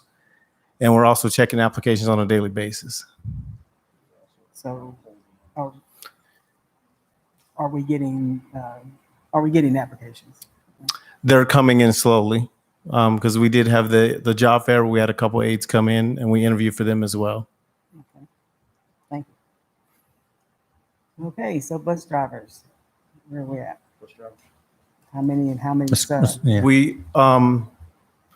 We are fully staffed in terms of bus drivers. We do have 6 subs that we have on hand. What's the normal amount of subs that we get? 6 to 10, Mr. Krantz? Right, and we have, in addition to the 6, we've got 4 in a training class. They've completed the classroom portion. They're now doing their general testing this week. They'll go behind the wheel starting next week. We anticipate all 4 will pass. So that'll get us up to 10 when we start the year. Okay. So how long does it take to go through the certification? Typically you need to take 3 weeks. It's 1 week of classroom, 1 week behind the wheel, and generally you got study time in there to take your general knowledge test and then your endorsement test. Okay, thank you. So what's the total there then? How many weeks? We'll have 10. It takes you 2 to 3 weeks. 2 to 3 weeks. Yes, ma'am. One more question about instructional, and I know you want to go back to the others, Penny. For instructional aides, if they are absent, we go from the substitute pool, correct? Correct. Okay. Yes, ma'am.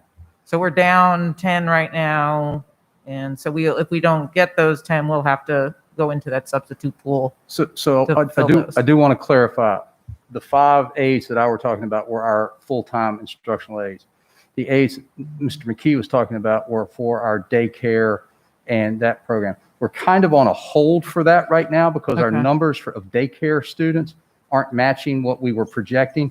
So we may already have enough of those depending on how the numbers flush out, and we may be able to move some of them to different schools if their location is not fully enrolled with students. So it's a numbers game, and we're having to project and do things like that as well. And let me say this. Not easy, I know. This was at my direction, actually, either today or yesterday, is I wanted to stop hiring aides right now because remember we had added recess aides for this year.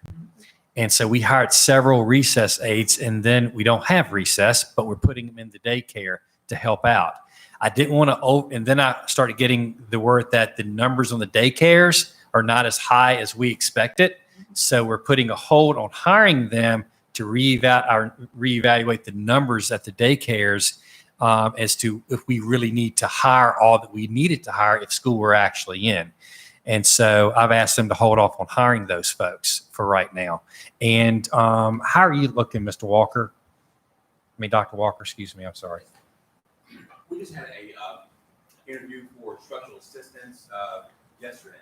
And so we had about 8 slots. And so we offered 7.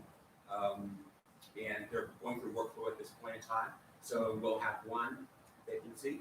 And these are aides that are attached to students. Right. So they're the ones I'm worried about. We need to have the students covered. And so that's happening there. We're holding off on the aides here, even though we had approved to hire about 20. I think we're at about 14 right now. And we said, okay, let's hold off. Working with Dr. Graham too. She's going back and evaluating the signups for the daycares. Because if we don't need them, we don't want to overemploy either at this point. Correct. Okay, which leads me to this point that I wasn't happy about. When we voted to allow an increased number of students on the buses, it was with that there would be an aide on each bus to help the bus driver. And now that's not happening. But there's a possibility we could hire more people to do that. We could. Did we ever, the question, the schedules ever get worked out to where some could be on those buses? Yes, the concern was in the middle of the day during the break, and we couldn't use our special ed aides to be on the bus in the middle of the day because they have to be with students. Right. So we had to look at either riding before school or riding after school, and we had to work out some logistics. So we've done that. We're working on that. So we're working on actually the morning routes and the afternoon routes, actually getting them on the buses and working. The problem was that middle of the day route when they're still with kids who are there all day, because some of the spec kids are there all day long. And so they're with them at that time. So those middle of the days is the question. The next thing we can look at is, can we use some of the daycare folks on the middle of the day routes too? We haven't given up on that and making that happen. Well, that was a huge point. Right. Yeah, I mean, the more I talk to people about the whole idea of students on a bus, and what's the capacity now, Tommy? How many?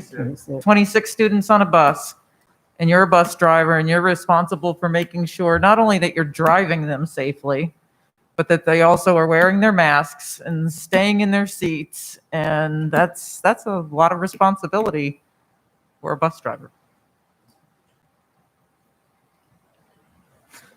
And with the exception of the mask, that's what they do every day. Exactly. gonna say. Nothing new. Would double that many. So, But we and the haven't other been thing in we're a seeing pandemic with the before. routes is But the that mask is important. I mean, I hear I what know, you're I saying. I understand, get you. but- And I know that that's their job to make sure they're in their seats and the wearing of the mask is like critical here. We're talking that's a big safety piece right now. So, Actually, so is staying in their seat if there was a wreck. excuse me? I said it. Actually, so is staying in their seat. Yeah, so If is there staying was in a their wreck. seats. Yeah, That's more critical. I understand that. What's our turnover on aides generally? AIDS, Hmm. bus aid, well, I'm I probably guess talking about across the board, yeah, instructional, bus aid, Bus aids, we anything. do typically on all of our special ed buses, and we don't have a huge turnover in that particular category. Regular aid turnover, there's a high turnover every It year. is about Yeah. 10 Like to 15% turnover, 10 to 15% every year in terms of Higher than aides. Is We that have expected to hold? 189 aides, so you're thinking about 10% on an Well, a annual lot of basis. that is because, their spouse comes here for school Mhm. and then leaves or gets a job or completes their program. So it's very fluid. Yeah, sorry, go ahead. And some of our aides the pay is low and no benefits. That's a huge part of the turnover. That is, and we've also hired some of our aides to be teachers. They've, been an aide for us, fell in love with the teaching aspect of it, gone back to school while they were working with us and completed their education degree and then become teachers for us. So that has happened as well. Yeah, and that's great, but that still means that's an aide we've lost. Okay. So, You had this in your presentation, Jason. Wherever Jason is. Mr. Garrettson? Mr. Garrettson. And I just kind of wanted to ask about this because this also came up in an email that I received this week from you, Dr. Meyer. And that's the degree to which we're relying upon the health department to make, the recommendations for us. From where I sit, I thought maybe there was a misunderstanding about this. So I just want to clarify maybe for myself and find out for my fellow board members. But when we talked about at that meeting on the 21st, and we repeatedly talked about the fact that the board can always adjust those levels, but the quote in the email is based upon the school board's decision to follow the health department's recommendations to decrease in-person learning or return to all virtual learning. I just want to clarify, is that saying basically that when the health department tells us we need to come down a level, there's no question. We're just going to, Or the governor. or the governor, Right. that we're doing that. Right. I will let you know that we're doing Sure, it. but- And hopefully, I would obviously still like for you all to be in agreement with that. Right. Because you all do have that still ultimate authority, I think, over that piece. Correct, Jason? Yes, the health department would make a recommendation. It would be then the board's decision to accept that recommendation or not. I But I don't think will we will not- have we won't have an authority over governor. I'm assuming governor shuts down. Well, that's, We yeah, can, That's a given. Yeah. that's a given done but deal for right there. health department, we still can You can still choose, Choose. just like you can choose now. Yeah. I mean, the health different department, levels we make. right. I mean, you all are the final say in terms of that. But I will let you always know what the health department's recommending. And I guess that's what's not clear to me, I guess, is it's an if, not an if and only if, right? In other words, No. we can choose to reduce the level ourselves without the health department or recommendation. increased level. Increase or decrease. We could do Yeah. either of those, but Mhm. but if I thought what Ms. Franklin at that meeting tried to be clear on is that I think what we were trying to say is that if the health department comes to you and says we need to shut this school down or you need to shut your whole system down, that you don't need to go out and make 7 phone calls. Right. You know, No, but I don't look at it like we talked about this the other day. It's not necessarily as if it were a fire drill Right. going on. I mean, I feel confident that I can get in touch with you in the time that it would take to make that happen. Okay. I mean, that's At not least 4. something that would have to be Yeah. done in 15 minutes. And so, Okay. so So then with that in mind, and I don't stop me if I'm getting ahead of you here, but so it's good to see this data. I think I share some of the concerns about our ability, but I'm glad that we're monitoring this. I think in all of these cases, I think it would be a good idea for the leadership team. I'm sure every situation may be different and you may have to make judgment calls on the fly, but I think it might be good to maybe at least have a framework of, approximately what level you're thinking. absolutely. You know what I'm saying? If they, if we were advised by the health department to scale things back. No, I'm sorry. I'm talking about the school division data, not the health department data. All right. So say that again then. So the operational ones. On the 3 operational, to have an idea, I don't want to say if you have a 20%, I don't know, 10%. I don't see how you absence can on- gauge that when every school is different. Yeah, that's what I was saying. I really don't want to put a number to when are we operationally not Right. able to make things happen. Because I don't want to pin us in the corner because we've been known to figure things out. I mean, if we need to, whether it be adjust bus routes or, and right now there's some unknowns in terms of, we think we know how many kids are going to get on a bus. But there may be fewer, for instance, than expected. So we can adjust bus routes possibly. There's so many variables and moving parts that I really don't feel comfortable putting a number on the how many. It's more of a chronic issue. If we go a few days and we can't get kids to school on time, then, we're going to and we've exhausted all possibilities. I'm going to make a recommendation that, that we move to either close a classroom, a school, or the division, depending on the situation. Does that sound fair? Yes, sir. Is that okay? Yeah, I mean, I think as long as you guys can react in the time that you need to, I think that's fine. Oh, we will react, and I mean, there's no. I feel confident we will react. You know, it is a domino effect of reactions because I mean, our schools will let us know, you know, how, and teachers will let us know how it's affecting them and their instruction and their schedules and that kind of thing. And then too, I mean, if we're in a situation where you know, all of a sudden we do not have the custodial staff that we think, you know, that would be going back looking at probably closing a building and which one, you know, and moving maybe custodians to another building. So we have to make decisions on which buildings close, you know, or maybe what grade levels even close. Maybe if you have 2 custodians in a building and they only have the capability of cleaning half of a building, maybe at certain grade levels, you know, it's going to, I think we've got a plan that's really fluid and that can adjust to what is needed. Okay. Okay, so I was still going down my list. Yes, ma'am. Continue. So cafeteria workers, where are we at with that, with our staff, as far as our numbers? So at the moment, normally we would have 100 cafeteria workers on staff. Currently about 80 to 85. We are anticipating that our numbers are going to be low from the meal count. Based on what we've seen when we have half days and how our numbers are different for half days and full days, as well as what we're seeing from other parts of the country. So we're comfortable that we got the numbers to start the year. We believe we have enough to go during this situation, but you know, the test will be on September 8th and we see what our real counts are, you know, from a participation standpoint.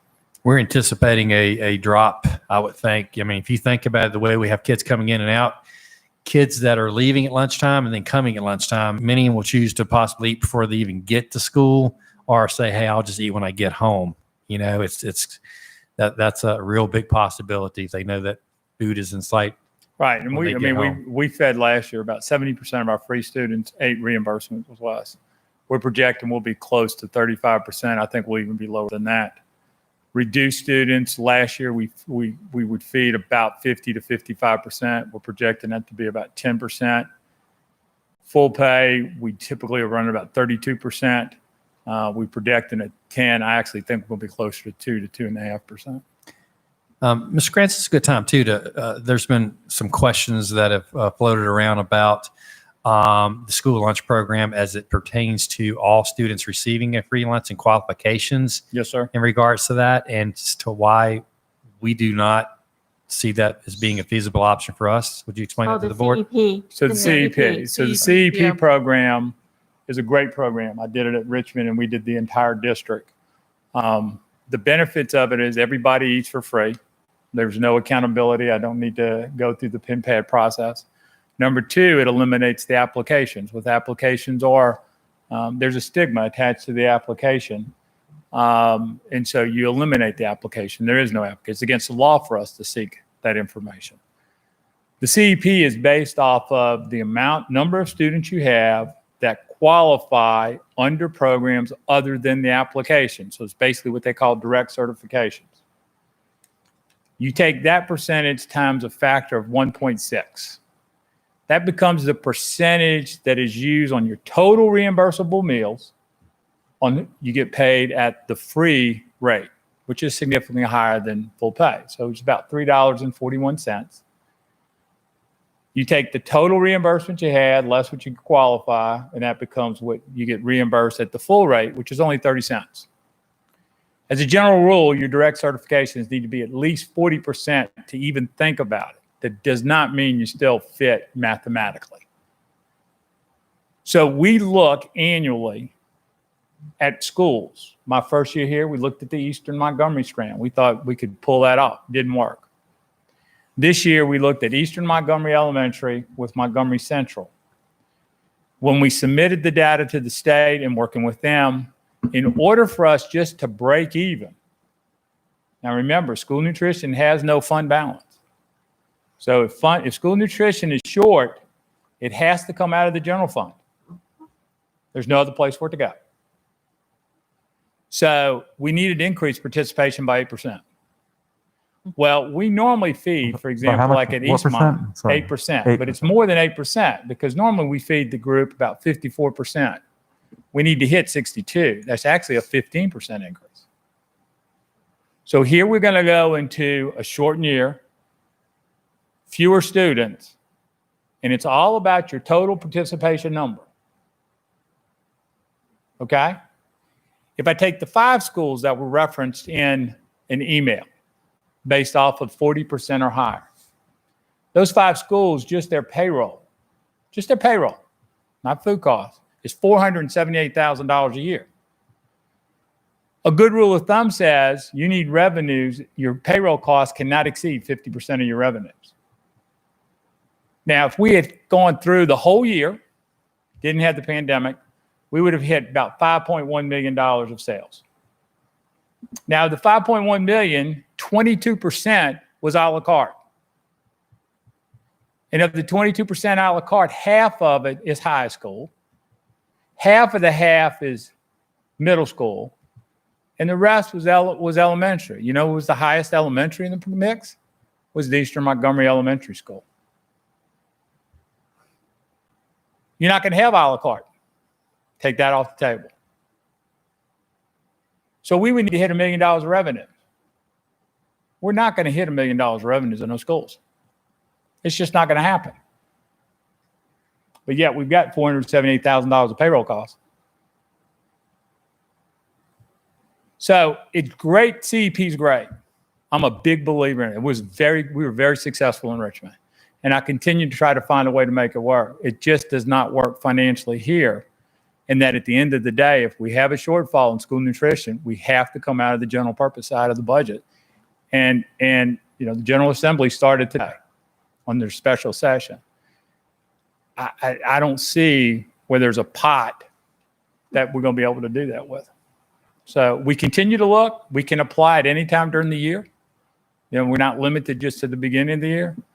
But remember, once we do CEP, if we ever do it, you cannot ask a child about free and reduced. That is it's a federal law violation. It's off the table. Which then affects other things like reading. It can. Title I schools. If your numbers are going to go up, Right. it can have an impact on your title fund. It's not a single piece of the puzzle. And another problem with CEP is it's a 4-year program. You reapply after the end of each 4th year. But what happens if you try to go backwards?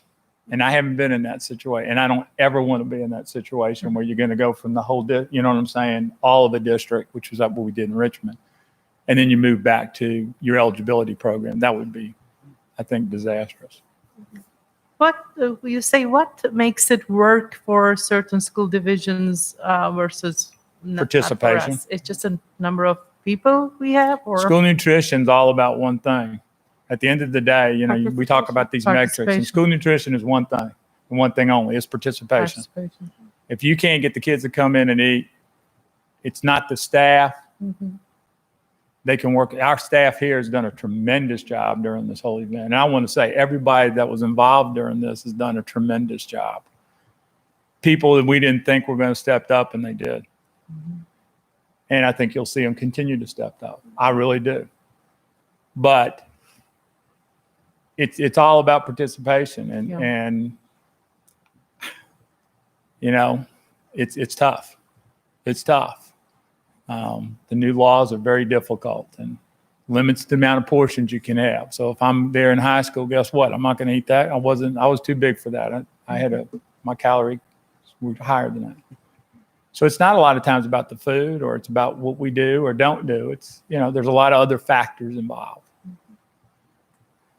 Is the positive of this program, though, that without having to fill out the paperwork and stuff like that, I'm assuming we would get a much higher participation, and it would benefit some of the neediest kids and families, probably, right? particularly, but I mean, our charged negative balances, at the end of the year, about 4 years ago, the law was you can't shame a child on collections.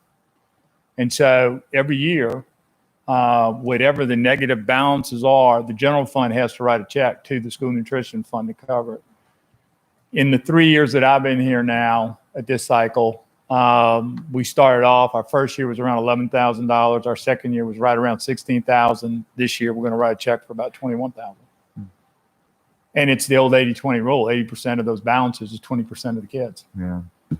The thing that happens is under your eligibility, if I was free, when I start the new school year, for the first 30 days, I maintain the free status from a year ago.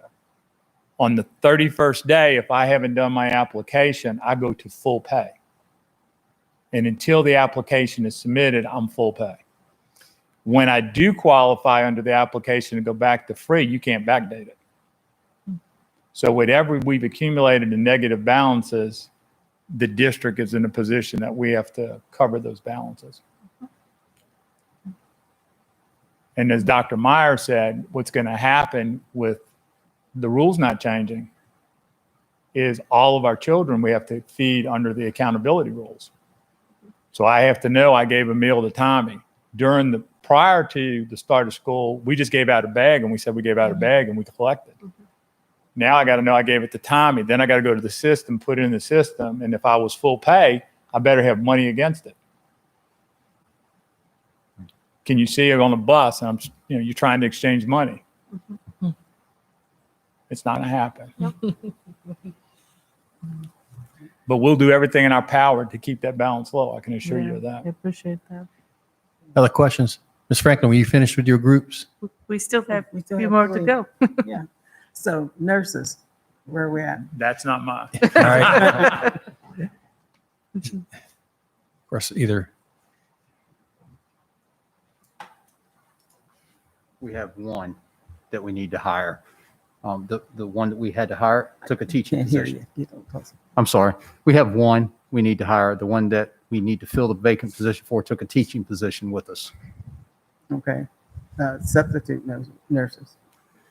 We have approximately 8 of those, which is a normal count. Have we communicated with them? Are they willing? Yes, we have communicated to every subcategory that we have. And through Melody Cox in HR, she has communicated. And the 284 does not include those nurses or custodian subs that we have. That the 284 was just our teaching subs. Right. Yeah, that's what I want. But yes, we have communicated with all subgroups. Okay. So do we have any leads on that one nurse? Not right now, we don't. We're still working on it. Mr. Garrison saying yes, yes. We do? That's news to me because I was That's good. working on an email with the principal back there trying to help her. So I'll let her know she needs to talk to Mr. Garrison. Okay. Custodians. Custodians, all of our full-time custodian positions are filled. Mhm. We have, I think it's about 6 or 7 substitute custodians. We have filled 4 temporary custodian positions. We still have 15 of those to go. Right. Which is key. Mm-hmm. Because the plan is to have one, I don't like the word temporary, one part-time One temporary. custodian added to each building, Yes, ma'am. plus the subs. We are interviewing, we have interviews set up for 8 people. I believe it's tomorrow for 8 of those positions. Because we have, the regular cleaning plus the COVID Correct. cleaning, the cleaning that has to go on in between students coming in and out of the buildings. And there's still a huge concern as to what's going to happen with teachers between classes changing at secondary and how that cleaning is going to be done effectively. So that's key. So I know you're trying. We've, increased pay, but that's a key component as to how we go back to school and how we stay in school if we make it back. So let's see. Cleaning supplies, I won't go into that because Mr. Krantz you already let us know about that. So, okay, so I appreciate it. Just let you know, no aides on the buses and not having the number of custodians that we need. Quite frankly, I think there should be a full-time custodian in every building. Those are huge concerns for me and the community, I know. Yes, ma'am. But thank you all. Yes, ma'am.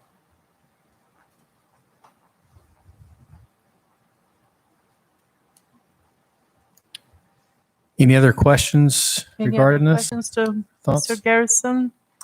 I had a question for Mr. Krantz, but I don't know if That's also it falls okay. under the same. Yes.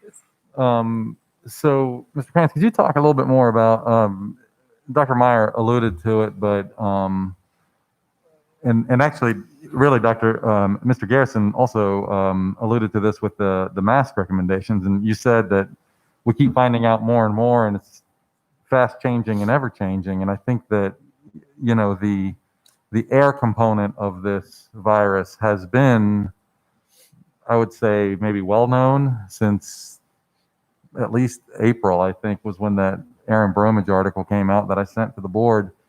But I think it's becoming more the accepted science that this isn't just one study, that this is actually something we really have to pay attention to. Mhm. And we've a lot of what we did this summer was focused on the cleaning and that kind of thing. And then we moved to masks, and now we're talking about air handlers and air purifiers. So I think it's important to note that the aerosol component of the spread of this virus is important. And I'm glad that this has been on your radar since day one, because you and I talked about it.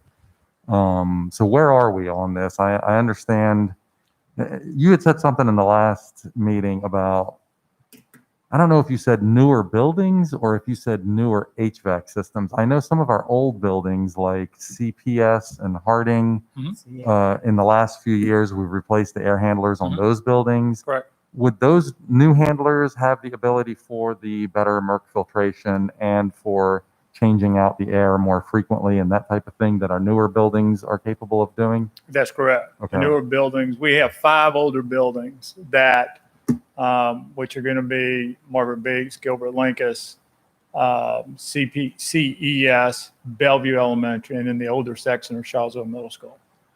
Those buildings do not have a good airflow in it. And that's relationship of that. We're run tonight a filtration system that will handle things down to a 0.1 micron. Generally, they're at 0.3. That particular unit will turn over 840 square feet every hour. So a typical elementary classroom, we're looking somewhere between 800 to about 910 feet. So basically every hour we're turning that air out. What happens in the older buildings, we don't have windows. We have a unit that's just pumping in cold air. Or in the case of the winter, we've got water flowing through a pipe, the boiler's generating the heat, and we got the heat being generated, we're heating up that water. You got an exhaust system that's sitting in the hallway. So the challenge you got is not so much as the airflow as you do, it's just sitting there. So you get humidity, you get a lot of different trigger points that take place. So for us, the points that we're doing on the mechanical side will be those schools that I just mentioned, 89 schools, we're putting in starting tomorrow morning, that system in each of those classrooms. Number 2, we have additional units on hand to address other challenges that we may encounter. We constantly are monitoring the marketplace, and sometimes it seems like maybe our inventory is high, but we have found that during this whole event, things change. I mean, at one point I couldn't get lumber Today, lumber that I was paying $4 a sheet for a year ago, today I'm paying up to $36 for that same sheet of lumber. We're just seeing different things. We, for example, can't find a trucking company to bring things in from out of state because of Virginia and what the perception is outside of our state lines. So we're having to make some drastic decisions out there and putting in. So that's why we went ahead and got us some cushion that gives us the ability to meet the needs, what the school has. What we're going to do during this, number one is making sure all of our systems are operating correctly daily. So we're going to be doing more PM type work than repair work. We do that by checking the temperatures, checking the humidity levels, and confirming that things are going the way they're supposed to. Number two is making sure that cooling towers, cooling units, boilers as we go into because we'll be starting the heating season in 60 days. Making sure that all of those units are operating the way they were initially designed for, and ensuring that they're not, that we've taken the corrective action to, immediately to get them to that point. The third thing is making sure we're changing the filters, making certain that we're not, if I need to change it every 30 days, I'm not waiting till the 31st day. We're changing it every 30 days. We changed 3,979 filters throughout the district, and that's what we track. With these units, that'll add, whatever the total that we end up installing will be a change in those filters out as well. Is it perfect what we're doing? Nothing we do is going to be perfect. But by paying attention to it every day, paying attention to the little things, we'll get through this. Now, do we have older units? Yes, we do. And we've got schools that, where I've got a MERV 4 filter on it, I can't put a 13 on it. It's just not designed for it. Is a 4 sufficient though? Is it not? A 4 is sufficient, but I'm saying there's been some discussion that they all have to be 13s. Okay. And what I've read, that's not true, is that unit's acting correctly. If my filter's acting correctly, and if I've got the airflow, I can accomplish what's going to take place. Okay. So the only other thing I'd mention is I had an interesting talk with a band teacher this past week via email, and happy to see that that instruction can continue, and talking about the bell covers and things like that. But they sent me a good article, I think, that was commissioned by some arts organization, and one of the important things for those rooms was air exchange. So do we have any rooms, any band rooms or other large rooms, auditoriums that that are going to be used that also either lack that air exchange or lack filters? To my knowledge, we're good on all of that. But again, I learn new information every day. No, that's good enough. But that's where those additional units come in. And even if we were to get to, say, an auditorium, there's units, for example, the carrier manufacturers that I can cover every hour up to 1,600 square feet. But, that unit costs $270. If I go with the carrier unit, I'm looking at almost $2,000. Okay, thanks. Okay, so CHS is one of the big. We're evaluating that one. I think some of the smaller rooms, where I think the regular rooms are going to work out fine. They have the cooling tower works. We had to do some repairs over the last 60 days on that tower. But where I think we got the weakness, and I don't have the number yet, those rooms that we made real small, like some are 400 and 600 feet. I think that's where we're going to have to put the filtration system in those rooms. Yeah, they're the ones that are not originally meant to be rooms. Right. They end up putting walls up later, so it wasn't part of the original construction. So we just separated that system completely. So we need to look at the airflow in those, and we talked about that. Yes, sir. Today. Of course, that's where we've got that extra 111 or 110 units that we can. And we checked today, and I can get additional units in. So we'll be making that determination on CHS within the next 24 hours. Okay, so all the hallway space in that building. So how's that work? We think that the cooling tower can handle that, but I've got to do some more homework on that. where it'd be my challenge is that once we cut up that building, it was designed, that cooling tower was designed, say, hey, there's no walls. Now all of a sudden I got 15 walls. Well, what can I do to create space, airflow around the other 14 walls, that we put up. So we've got some homework at CHS, but we'll get there. I'll have air flowing throughout that building, using, for example, the carrier type system. Maybe running the cooling tower instead on energy management, running it more throughout the night. Kind of almost getting ahead of it instead of being behind and then trying to play catch up. We've got things that are available to us, but we'll figure it out. I mean, that I can tell you. Nobody's going to outwork us. We'll figure that out. Okay. Counting on that. Oh, Good. Any other questions to any of our presenters? I actually have a question for Mr. Gary. I guess this is probably a good time for it because you were talking about face masks and then we were talking about nutrition. So I'm going to talk about eating in the classrooms. And I know I've had ongoing conversations about this, but there are a lot of people who, not just teachers, but even parents, concerned about the idea of students in a small classroom. Yes, they're socially, physically distanced. But how long would you say it takes you to eat lunch? I think it's unfair to any teachers or aides that are in the classroom and are required, and then that the teachers have to clean up the desks afterwards and make sure it's cleaned. I just wish we could find a solution to that because that to me is a big problem.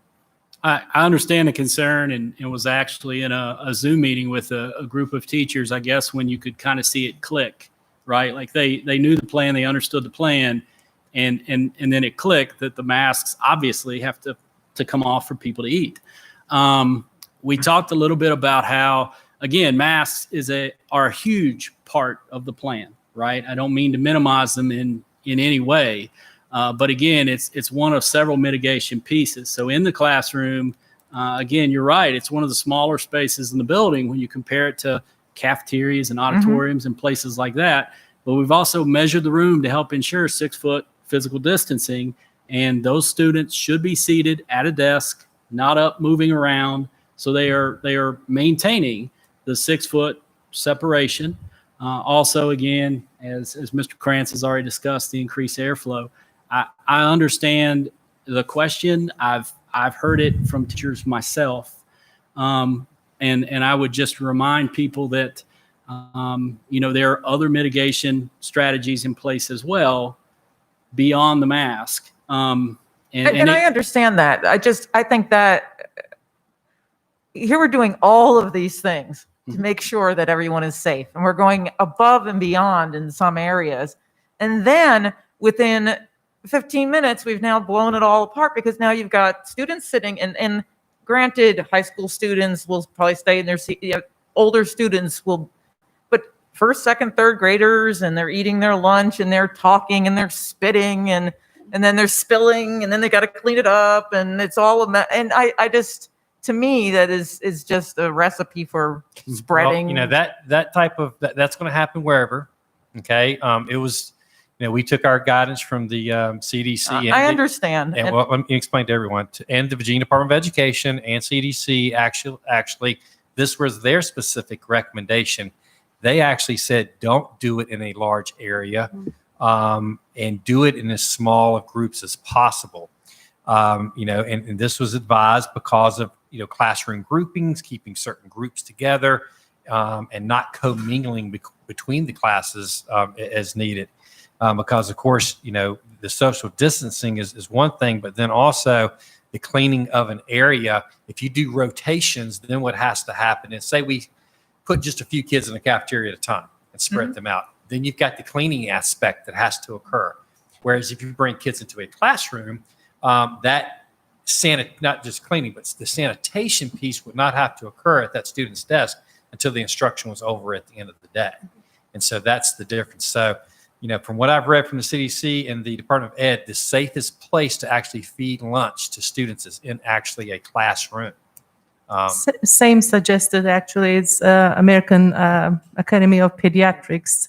Oh, I've read. Well, I just don't. And I understand. I think the idea is just keeping the cohort small. I think that's the whole idea behind. But I see your point too. And But I I mean, see I your think point. you It does give pause. Like the first thing you think is, well, that doesn't make sense. But then after reading what I've read, from those documents, is it ideal? No. But here's the thing: we have to feed kids. If we start doing rotations, also, then it's going to take away from the instructional time, and so that's going to be an issue. To me, the safety of the students and the safety of our staff is to me the primary issue, and all the others come second. Right. And I think that we just open ourselves up to But what more they're saying problems. is the safest place to eat is in the classroom, not a cafeteria, not in a large open space. They actually made that mention. Well, they mentioned outside too.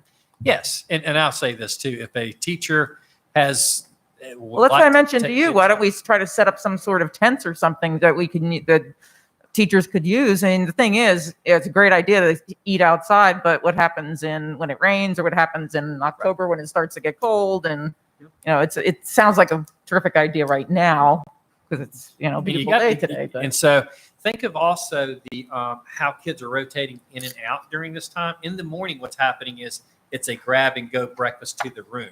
So what will happen is, and Dr. Wickham, you can help me if I'm wrong on this. So a kid gets to grab and go. They go to the room. It's not like going to the cafeteria. Not all kids get there at the same time. Kids will start eating as soon as they get in there. And then there'll be a steady flow of kids. And there may be some instruction that occurs. Some kids may get finished eating before the others even start because of bus arrivals. And so then, it's going to be more of a, as they get there type of thing. And then some instruction could possibly occur. When kids are leaving their half day, they'll be given a grab and go. They're not going to actually eat in the classroom. The kids that are arriving for an afternoon will get their food and then go to the classroom. But it's the same thing. Kids will be arriving at different times based on their bus schedule. So let me. So one eating thing, there's below. one thing that I'm I sorry. want to add to that. Sure. Excuse me. That's okay. Is that many of the elementary schools they've also opted to order their lunches and breakfasts the day before, and that's their plan, so that they'll actually be delivered to the classroom, so they don't have to go to the cafeteria to pick up as well, just to eliminate that use of common spaces. So they'll be eating at the beginning of class. Correct. In both both times. Both times. Correct. Well, for me, I'd like to give the kids a little bit of credit. I mean, I've been to many, many lunches, and I don't see the kids up running around in the cafeterias free reign. I mean, I like to think that, they listen and they do pretty good.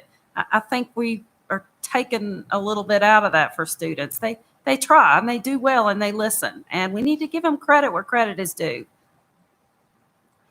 So while we have Dr. Wickham up here, I was going to, and kind of piggying back off of this issue with this idea of a cohort, we did, I think, receive several emails from specialty teachers over the last few weeks asking and suggesting, expressing some concern about the fact that the way we're doing specialties right now is kind of the way we've been doing specialties. And so these teachers are going to basically see and potentially expose themselves to everybody in the school, and suggesting and asking why we can't do a model where instead of doing, music one day and PE another day and whatnot, that you would do, this week maybe you would do music 4 times, and next week you'll do PE 4 times, and then STEM and so on. So I understand that there's probably a little bit of difficulty in the scheduling of that, and it's not ideal.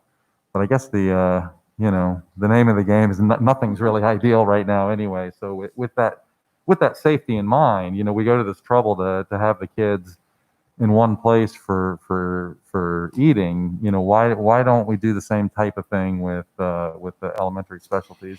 That's a great question. It actually came up when I was meeting with the specialty teachers and the elementary advisory committee and the different grade level teams. And one specialty teacher did ask about that, about doing a week long of one special. And so I put it out to the team and I asked the other specialty teachers, I asked the elementary advisory group, I asked principals what their pleasure was regarding that, because either way they could schedule it. And overall, overwhelming majority was they really wanted to have the opportunity for students to have that special, the different special each week. So they didn't, that was not the overall preference for it, but they did have an opportunity to discuss and share with teachers across the division in that specialty group. Okay. And we don't want to override them on health and safety issues. Well, I mean, it gets difficult because we're kind of doing the same at the secondary level. We're already doing that, right? And that was So- one of the points that one group said, you know, you are doing that somewhat. We aren't having the children move except for PE, of course, and then the teachers are rotating to the different classrooms. And they may see anywhere between 3 and 6 groups in a block. Okay. So you made the comment when children are coming in and eating during that time, because buses will be coming in, that there could be some instruction going on. How could you have instruction if these kids aren't all there? So typically what we've experienced in the past, and of course we don't know what it's going to look like until school starts, but typically children arrive anywhere from 15 to 5 to 10 minutes early, and some children will come right in at 9 o'clock, for example. So some of the children we anticipate, and again, each class will have approximately 8 to 10 students, but we would anticipate that some of those students came in 15 minutes early, some 5 minutes early, and so their breakfast time, even when they do a grab and go already, it looks very different depending upon what time they got to school. Right. Okay, I understand that. But if you're going to start instruction as soon as the first 3 or 4 kids get there, depending on the bus route and stuff, how is that going to affect the whole class? So historically, what we've done, and that happens now, of course, too, and teachers have the option to play it by ear, to look around their classroom, and one class may look different from another just depending upon their arrival times, so that they have the flexibility when the majority of the children are ready, they can go ahead and move forward with their instruction. Most of the time, they start with a little bit of a morning meeting, and you might go into a classroom and see some children who are opting to sit at their desk and finish up their grab-and-go breakfast. Some children would be on the rug. So really just depending upon the needs in that classroom, the teacher has that flexibility to decide when it's best to start instruction. Okay, thank you. Any other questions, board member? Thank you, Dr. Wickham. Any other questions to Mr. Garrison on that topic Yeah, in so- general? Yeah, so in general, I guess on health, I didn't want to get ahead of anything, but I also want to get a chance to talk about this before we move on. You know, so in your presentation on the data that you're monitoring, you said these metrics monitor school division data, relying upon health department to make recommendations based on the public health data, right? But, you know, we also have, I guess, requested, I mean, some of the metrics, like you pointed out, are publicly available, but are there other metrics that are available to us, and will those be made available to for the board to see? The health department does, as I understand it, have some data that's used among the health department. They have some ability to share at least some portion of that information with partner groups that they work with. I feel like we are able to access that information through our health department. Do they share that with you, or? I would most likely come to me. Okay. I assume it would. Like if I would request it on behalf of the board, it would likely come directly to me, and then I would share with the board again. And I don't have complete details about what they have that might be different from what's available publicly, but they certainly have some more information, more specific information, as I understand it. Yeah. So, I mean, certainly if there are measures the board would like, then certainly you can discuss that and share those with me, and I'll pass that request along. That can be done at any point. I mean, if we don't have to wait till our meetings, obviously, because things change quickly. Yep. Yes. And so if at any point you all want an update because of something you've heard, I'll pass that along to Mr. Garrettson, and he'll pass it along to the task force and the health department. Yep. And I would make just kind of one other, tying back to an early conversation as we started having lots of people up and down. When we go back to the N95s, certainly as you talk to perhaps a person who feels like they need an N95, again, if you've worn those masks, they're hard to wear for long periods of time, and they're very difficult to breathe through. So there's, I hate to say a comfort piece, but there is a real durability, longevity piece to being able to wear an N95. Additionally, to wear it as it should be worn, they must be fit tested. It's not as easy as just putting it on and being able to wear it. So I know we're broadcasting kind of publicly here. Certainly for folks who are thinking about N95s, they're a little more difficult to use.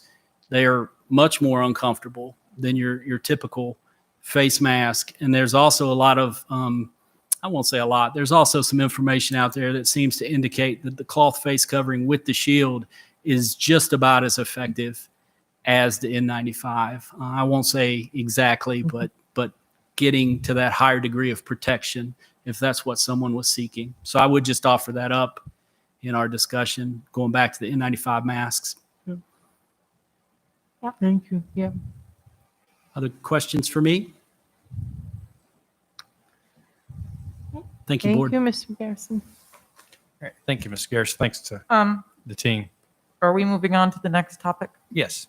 Can we not then? Because I'd like to just talk, before we move on at this point, I do want to just say something. I'm Is that sorry, okay? Miss Cass, I can't hear you. Here again. Oh, I'm sorry. Sorry. I know, it's really hard. It is. We have to really yell out I got loud. it so close to, I can't be eating it. I just would like to make a comment about this topic before we move on to the next one. Yeah. That's acceptable. I appreciate all of the hard work everybody in here has done. I know that Jason and Tommy and Danny and Carl and Barbara, everybody's done an amazing amount of work, and I understand that, and I appreciate that, because you're trying to make the best of what's really a pretty awful situation. And Annie and everybody. And I know there's students that are very excited about going back to school, and there's teachers excited about going back to school. And I used to be a teacher. I know how exciting those first few days are, and the anticipation of meeting your new students and the students meeting their teachers. And there is nothing like that when life is normal. But life's not normal now, and life is anything but normal. And I sit and I listen to a lot of what we've talked about, and I think about, we got lack of subs, maybe lack of bus drivers, and we were eating in classrooms, and will people really wear their masks? And we've got, cleaning issues and HVAC issues, and there's all kinds of things we're trying to fix. And I know everybody's trying to do the best they can, but I just can't help but feel like I know that students feel, or parents feel like their children are isolated, that students are, I understand all that. So please, anybody who's listening, I understand those things. I'm a parent, and I know what it would be like if my kids were still in school.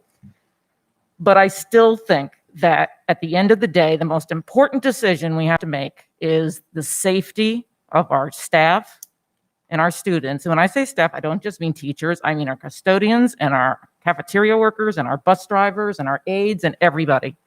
And I feel like we are not putting their safety first. That the concept of students feeling isolated is what's driving this. And also, I realize too that there's marginalized students who they need assistance too. And that I think we should focus on. But I have such a discomfort.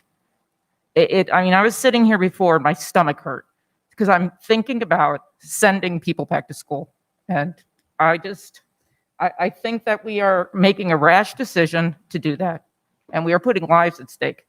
And I want to make sure that I'm on the record that I do not agree with this. As hard as all of you have worked, I don't agree. And that if something tragic happens, I think we're all going to feel really awful. And we're going to feel really sorry that we sat here and put all this together. And then somebody gets sick or someone dies. And maybe it's not a teacher who dies. Maybe it's somebody's grandparent because their mother, a teacher's mother who they were caring for, she gets sick. And something's going to happen. And I know because Dr. Bissell told us that something's going to happen. And we can avoid that by waiting 6 weeks, 4 weeks to go back. Would that be so tragic to sit and wait for 4 weeks? Is it worth somebody's life? Is it worth a student's life? Is it worth a parent's life? Is it worth a teacher's life? Is it worth one of your lives? Who's to say it won't be one of you in the room? Is it worth it? I don't think it is. And that's all I have to say.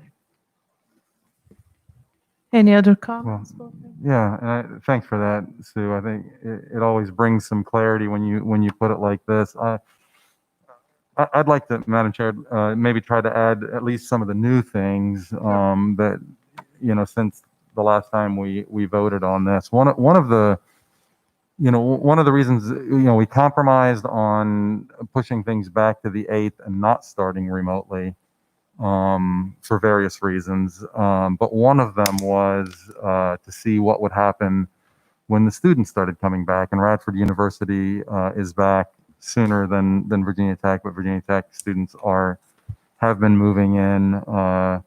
And the headline the other day, and you can go look at the data, is that the Radford cases doubled. One of the days last week, I believe.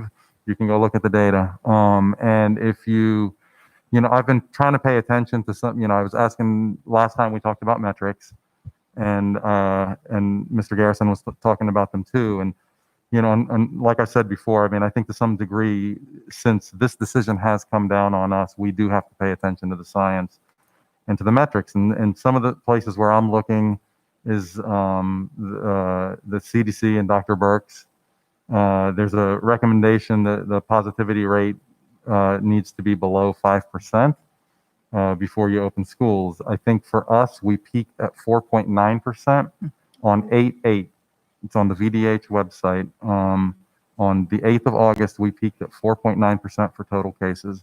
It has come back down, but the trend is up. If you look at the graph, it's kind of an up down on an upward trend. You mix that with another thing that I've been looking at is I don't know how many of you are familiar with the UVA model. So there's some research going on with data at UVA trying to basically predict where things are going to be, a few weeks or months from now. It's been a pretty good model, apparently, pretty well respected. They're calling for a peak of about 60 per day by mid-October, which I think sends us well over the 25 per 100K that the Harvard Global Health Institute recommends. I think we got an email about that. So you combine all these things together, I think where I'm sitting on this is, and observing the behavior of a lot of my fellow student neighbors, the concern is still there. The concern that originally compelled us to kind of delay and wait and see, I don't see things flattening out. I see things that they're still going up. And I think the concern about the universities is not misplaced. We saw what happened at UNC. Something similar happened at West Virginia over the summer when they brought back, I think, athletes and band and some of the early students and whatnot. So you put all this together, I think a lot of what you guys have been doing has been great. It makes me feel better about where we are. But as Tommy said, nothing's perfect. And so really we're talking about risk and risk management here.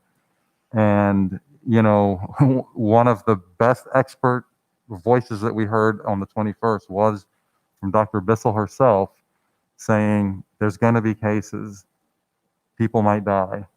And that's coming from a health perspective. And then she gave us some opinions on whether or not we should open or not. But I think that as a board, if the governor wanted the health department to make these decisions, they would have given them to the health department. I think a big piece for me too is the constant concern and barrage of emails that we're getting from people, the surveys. Thank you, MCEA, for doing 2 surveys. I've seen other nationwide surveys. They're pretty consistent. Somewhere around 30% of teachers are eager to get back, 70% are incredibly scared. So I have a lot of concerns. I think we're taking an unneeded risk. I fully agree with Ms. Cass, and I wanted to be on the record about that.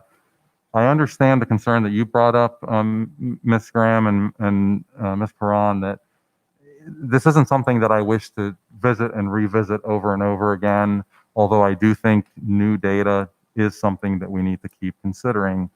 But at some point, we need to make a decision with enough time for our staff to adjust to whatever that decision is. I think for me personally, I think tonight would probably be a good night if there were 4 people that wanted to make a change. But if not, then we'll get 2 more weeks of data for September 1st. So, but I agree with Ms. Cass. I think we're taking an unneeded risk here. So. Just to clarify a couple things, I spoke with a member of the task force this weekend, and Radford University, for all the students they tested, was a 1% positivity rate. Virginia Tech's thus far, for those that have been tested, are less than 3% positivity rate, and Montgomery County remains at a 3% positivity rate, which fits under your guidelines. And if I may jump in for just a minute, Marty, thank you for that. Just to also throw some numbers out, VT has tested over 3,300 students, and I got information that they only had 1 positive, not even a 3%. I'm going by the VDH website, so which anybody That's great. can look at. I was giving you the latest from the task force. All right. They deal with that data every day. Okay. The VDH is behind, sometimes about 2 weeks. Okay, so Any other comment? Yeah, I was going to say, any other comments? So I was going to make my comments under old business. Old business. But I made the comment 2 weeks ago that we can't keep flopping back and forth. Exactly. Right? Yeah. Which I still agree with. But I also am very nervous, and that's why I asked the questions about how we were staffed to be able to clean the buildings, get children to school, and make sure that we were going to be able to maintain the classrooms with teachers, have enough subs to be able to be there, and aides. That's a concern too, folks, to help out with this. It has been really bothering me, the whole situation of how the classrooms are going to be cleaned in between students. That short period of time that teachers are going to have to make sure they're doing this and doing that. And, aides are going to be in the hallways if we have enough to be there, and also be with students at the same time that they need to be with.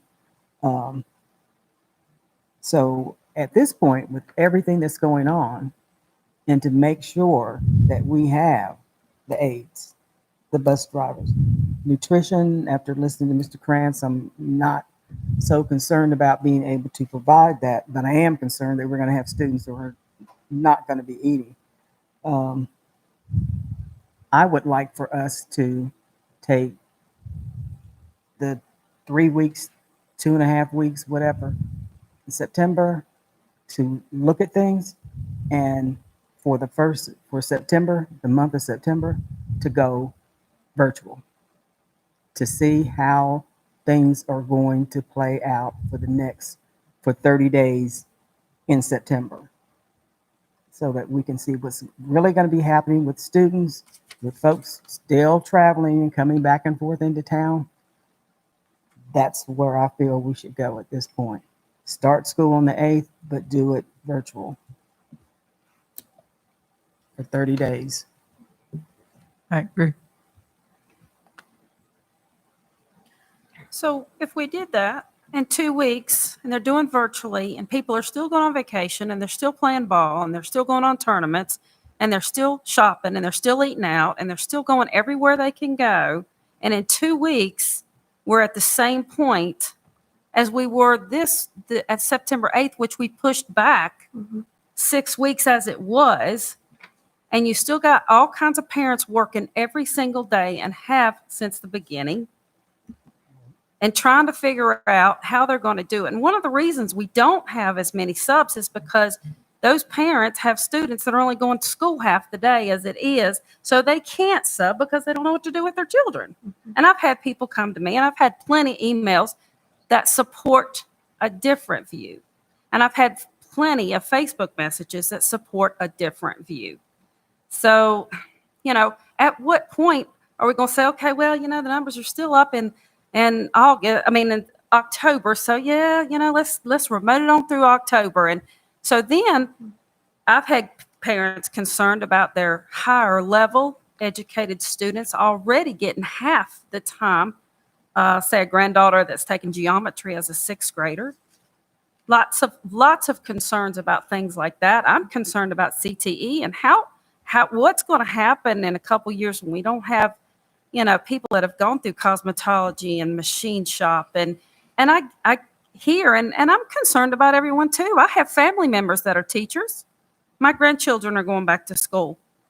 But I'm also concerned about if we're not careful, what are we going to do in the future?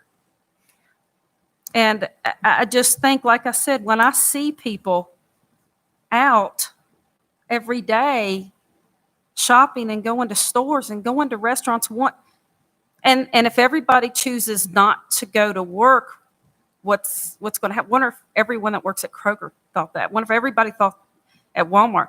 I'm just using those for examples. Everybody that is a staff member in our schools are completely valuable, and I truly believe that and value every one of them and their safety and their well-being. Just because I think students should go back to school doesn't mean that I don't.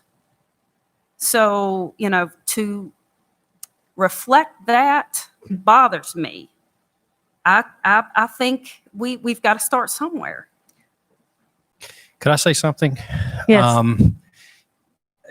One thing that, from an operational standpoint, whatever is decided by the board, it needs to be decided tonight for September 8th. Okay. I think that's very important. We've had a lot of folks, have contacted us in terms of, thinking that we were going to have a vote tonight. Yep. And there was no vote for this on the agenda. And, operationally looking at things like special education, we can't come back September 1st and make that turn by that next Tuesday to make it. It's going to take, that type of thing will take some time. So, whatever we decide tonight is really what I believe we have to stick with on September 8th, and then evaluate how we move forward. Ms. Franklin, I heard what you're saying in terms of if we didn't feel we were comfortable and we were at a place where we couldn't operate with the people we have, I'd let you know that. But none of our folks that we've talked to, Mr. Krantz, we feel like we are staffed to the point where we can actually open September 8th. Okay.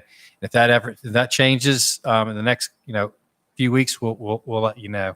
But I really think it's fair that at this point, we can either, however you handle this, it doesn't matter. But for our parents, for our teachers, for our kids, I think we got to know tonight what we're going to do on September 8th.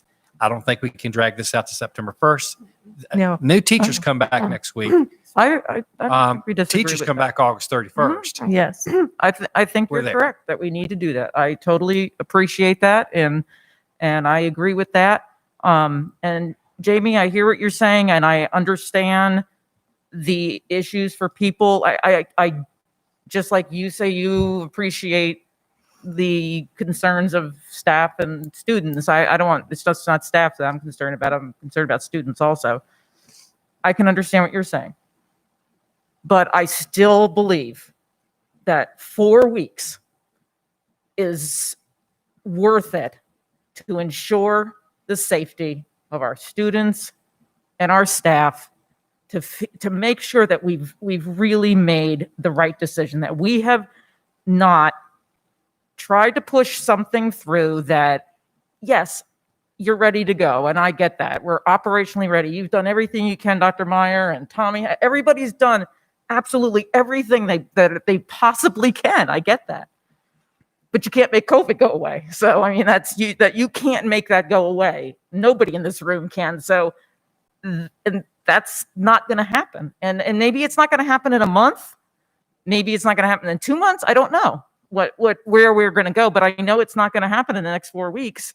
And if we're going to rush our students back into the classroom and do what we can do to make it happen, and I think that we are not making, I don't want to take that risk. I don't think we should take that risk. I forget, it's not just me.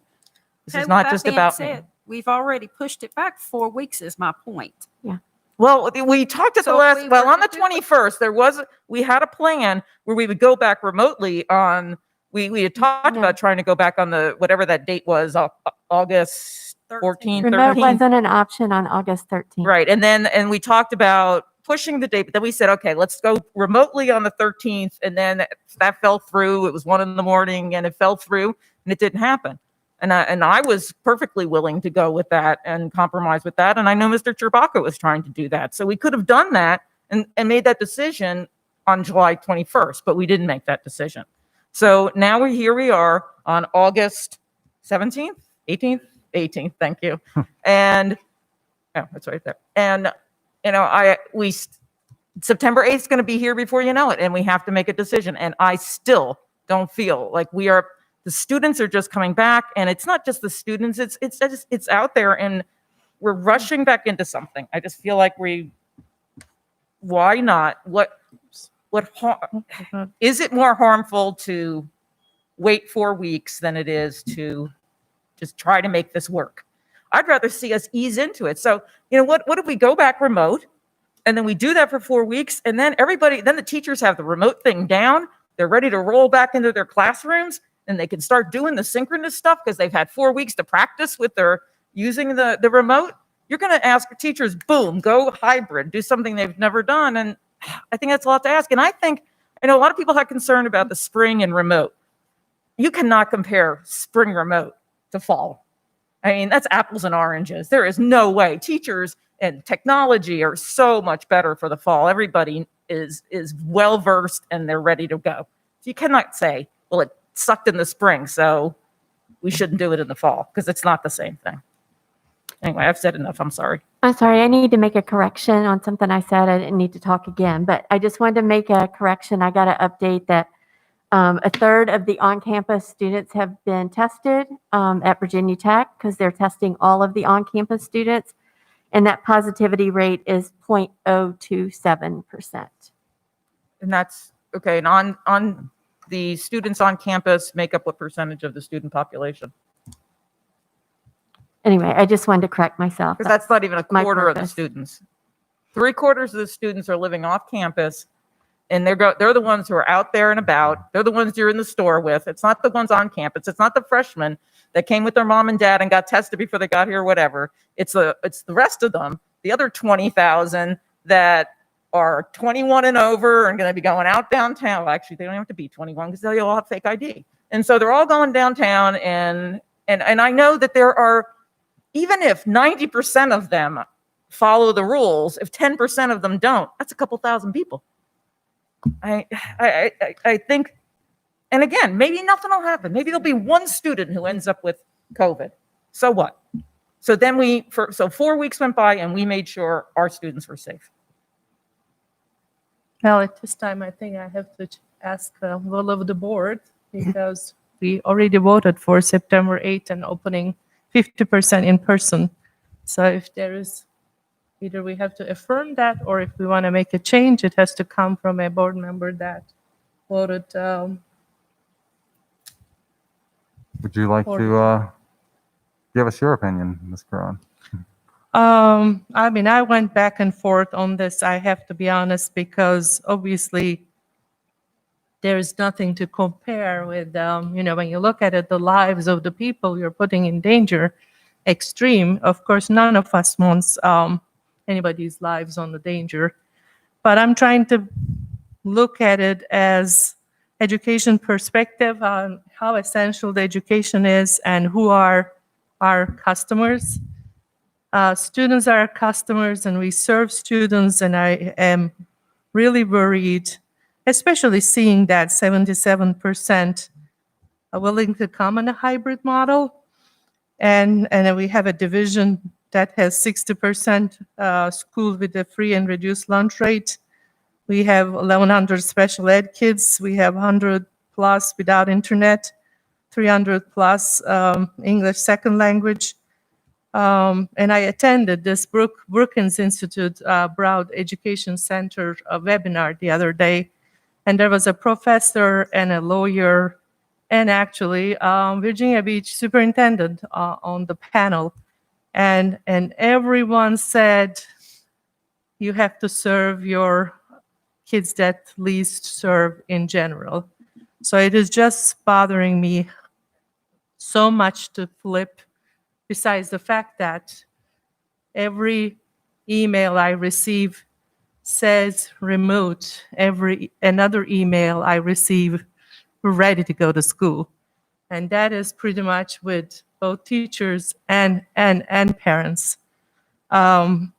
So it's really bothering me, the fact that knowing state is in phase 3, and then the guidance from the state. Of course, I don't like the fact that they kick the can down the road from federal and state, that we have to, 7 of us have to decide. But the guidance from state, we have to work with our local health departments in order to make decisions to reopen schools. And we have 50% in-person hybrid plan, and we approved June 21st. And then we gave our plan to Department Ed, Department of Health, and then NRV Health Department. And they, as far as I know, they approve all. And then I'm following of course, the positivity rate. And I think I talked to I heard Dr. Bissell at our agenda prep also, which context is very important. I know the kids are coming to campus, and I saw them. And thank God, Blacksburg town, have some regulations, so hopefully they won't be so much out there after midnight.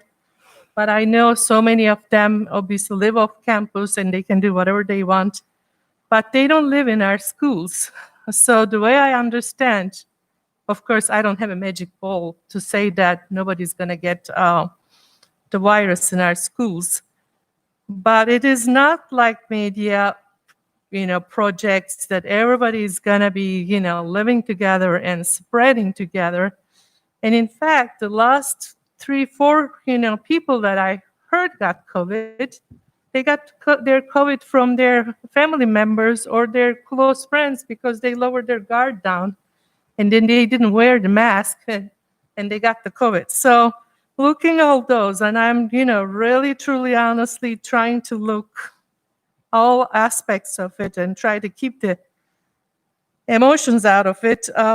At this time, really, and the CDC says we should be less than 5% for positivity rate. And I know the case numbers are increasing, but if I understood Dr. Bissell right, or in general, the explanation about the positivity rate, the lower positivity rate, that means a lot of testing going on. And I think they have a handle in terms of assessing the case, quarantine the case, and containing the case. And again, really context is some matter, that we're not all in the same room and mingling together and spreading COVID each other. So with all that being said, I truly think we have to stick to plan and start, of course, provided the fact that what we said in the 90 pages plan, which is so thorough, everybody worked so hard, make sure we can really do what we said. I think that's the most important for me, that whatever we wrote there in 90 pages, we can really be able to accomplish. So at one point, if we won't be accomplished because we don't have enough custodians, of course, my thinking won't be at the same level like I share. I'd like to make a motion to affirm our plan for September 8th start date with 50% in person. Second. I second as well. So I still wanted to add something to Sure. your comments. So, from the very beginning, I was very concerned in March when schools were shut down that our African American children, our Hispanic Latino children, our disadvantaged children were going to be impacted horribly by this. And I still believe that. But one of the things that no one talks about is those are also the communities where people are dying the most. So we might have relatively healthy kids coming to school, but if they get infected and take that home, in our community, we're more likely to die or suffer at a greater level with this.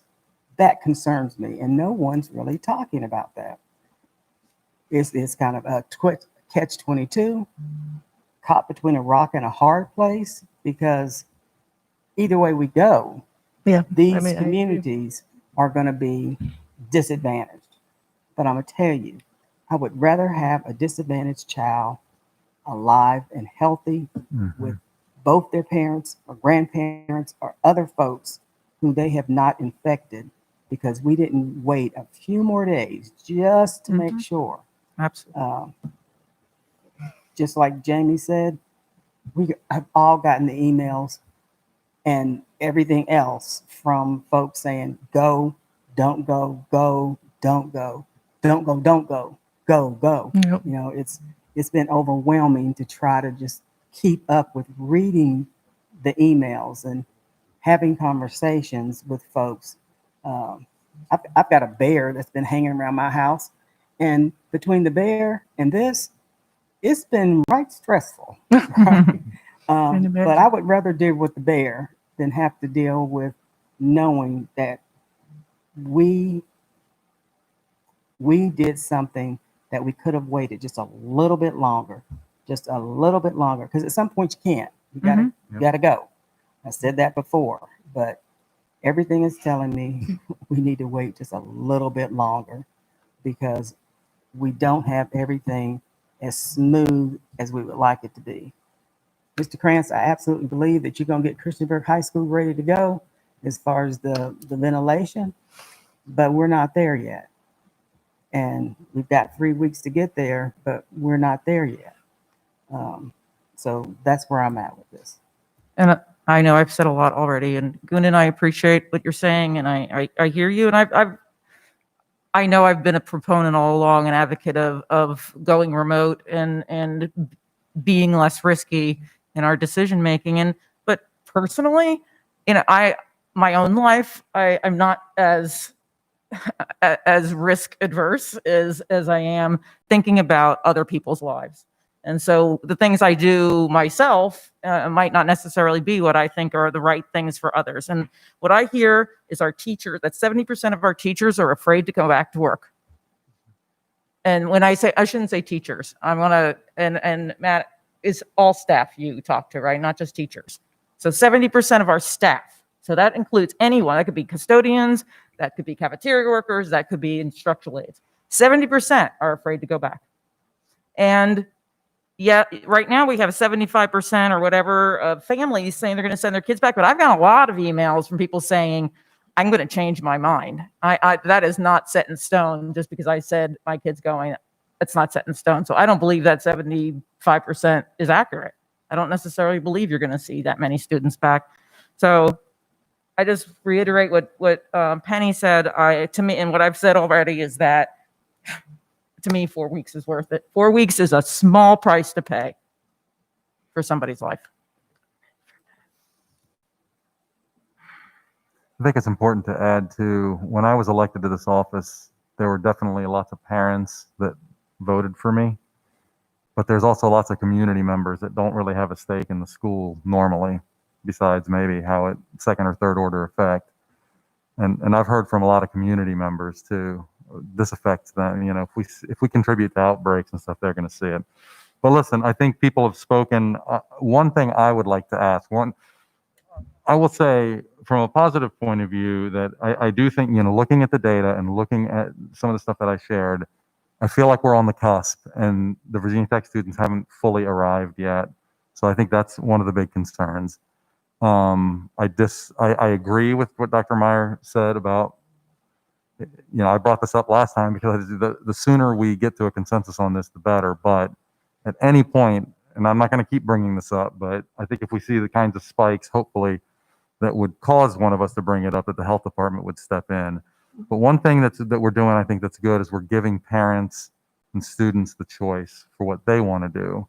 And I think what we're doing less of that with some of our staff. And I guess the consolation for me, if this is going to go down the way that I think it will, is I would like to ask our staff or encourage you guys to please reconsider the possibility of allowing some of your staff who can work remotely to at least start doing that on a regular basis. It's 2020. It's one of the silver linings I think it's coming out of this pandemic, is that there's a lot more work from home for people. And if there's people that have the space to do it, they can take away that risk from the building and they can do their job and do it well and still collaborate with their teams using the technology. I don't see why we wouldn't extend that to our teachers. So, Any other comments? I think we have motion and second. Anybody else want to say Roll call. anything? All You right. wanna have it? With that comment too, let me say this. I mean, part of what was approved in that plan was staff that come to work at different levels. Okay. And you know, I still support the staffing that comes to work at the different levels. And I think that's important for numerous reasons. What does that mean? I don't understand what you mean. Basically, only at phase one, level one, would staff members stay at home. Okay. After that, teachers report to work at phase one, level two. And so, because that is when students are actually in the building. If students are in the building, then we need to look at teachers need to be in the building. That's not what Mark said though.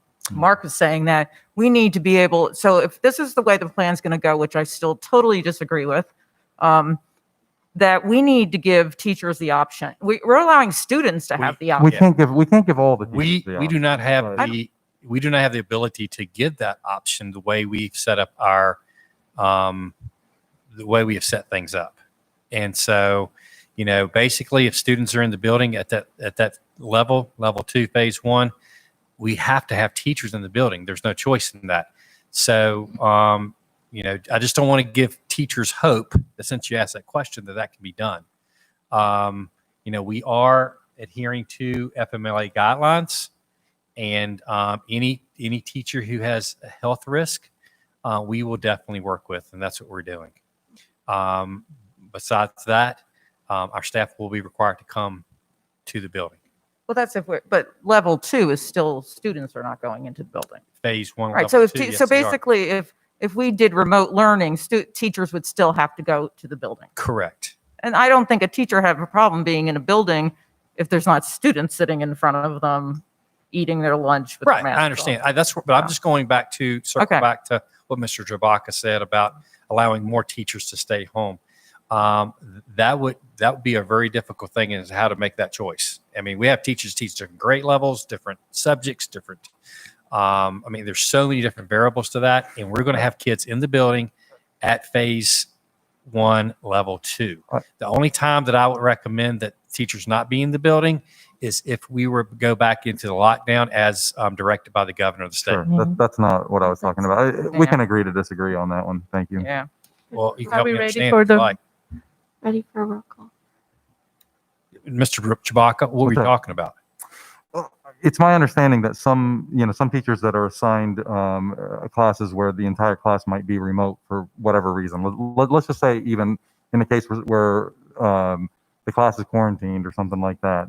The teacher, in my mind, if the teacher has the ability to teach that class from home, they shouldn't have to do it from their classroom necessarily. They shouldn't have to come into the building. Yeah, there's going to be very few situations where that actually occurs. But, if a teacher's quarantined, we will allow a teacher to teach. Well, and there's, as I understand, we've, for kids who, for classes, if you have a class where it's all remote too, something like that, there could be a possibility.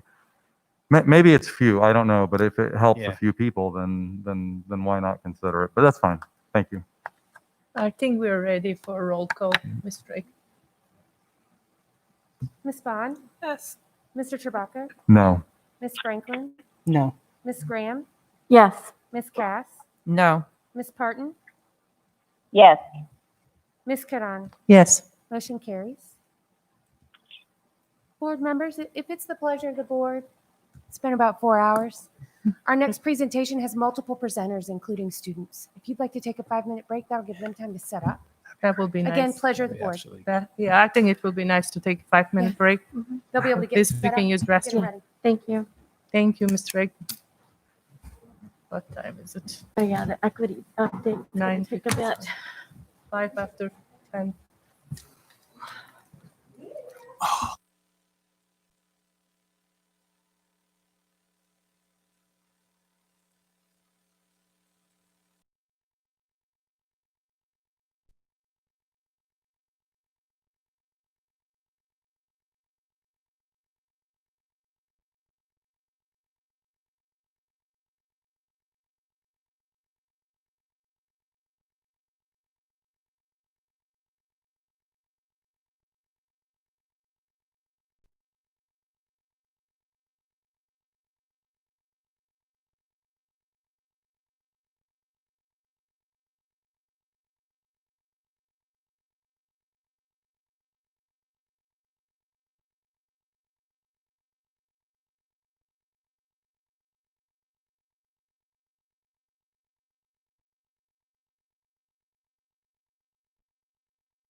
work that's been done, but it's going to outline a lot of work that's going to be done. And so we're real excited about it and excited about Ms. Wright is here. Stacy Wright. She is our new Administrator of Equity and Welcome. Compliance. And so good to have her with us. And we have some students here as well who are going to maybe share with us. Is that true? Okay. That's correct. All right. Excellent. Okay. So Ms. Dix, so Okay. you got the floor. Okay, thank you. So, good evening, board members. Oh, yeah, it is still evening. Okay. Still evening.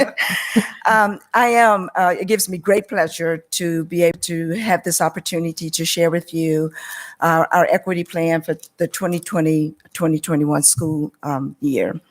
Of course, this work isn't brand new. Like, we have worked hard over the last few years to create equity initiatives. And in the slide that I have before you right now, I've just listed some of the accomplishments that we have made over the last few years. Our hiring practices and our initiative there just, made us increase from 3.7% in our hiring to 9% in the 18-19 school year.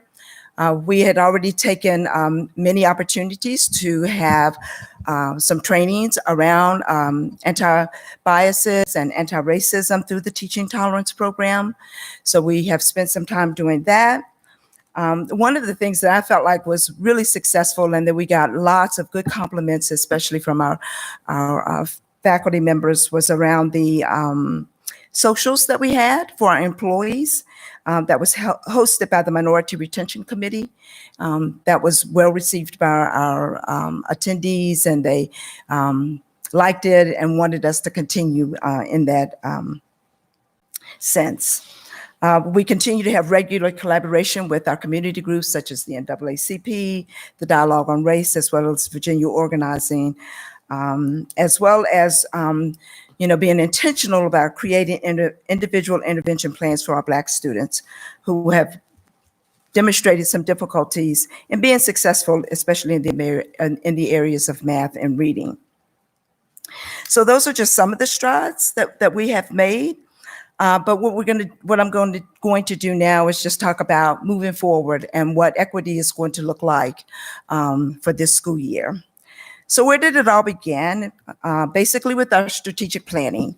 And last school year, we spent many months working with our community members on creating a strategic plan around equity. And it was really exciting to see that the larger committee just recommended that be an area that we focus on. So we worked hard with our community members to make that happen. And of course, the plan has not been adopted yet because of COVID. And so we've had to put the plan on hold. But even though we have put the plan on hold, it didn't mean that we as a leadership team didn't feel the need to keep moving forward and figuring out what are the areas that we need to work on. Where do we need to put our focus and our emphasis to ensure that all of our students are getting what they need when they need it?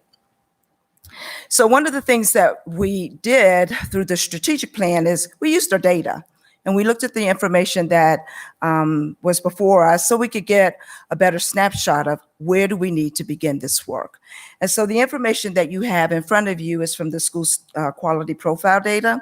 That's on the website. That's the data that I shared with our community members. And we looked from the years 2016 and 2019. And what we found was trends, and not necessarily trends that we're necessarily happy about. But those trends showed us that our Blacks, our Hispanics, our English learners, students with disabilities, and our economically disadvantaged students perform at a lower rate overall than our white students in both reading, math, and writing. That our Black students were less likely to be enrolled in our AP and honor classes in our two larger high schools. That was not on the school quality profile data. That was just data that we collected as we were sharing information with some of our community groups.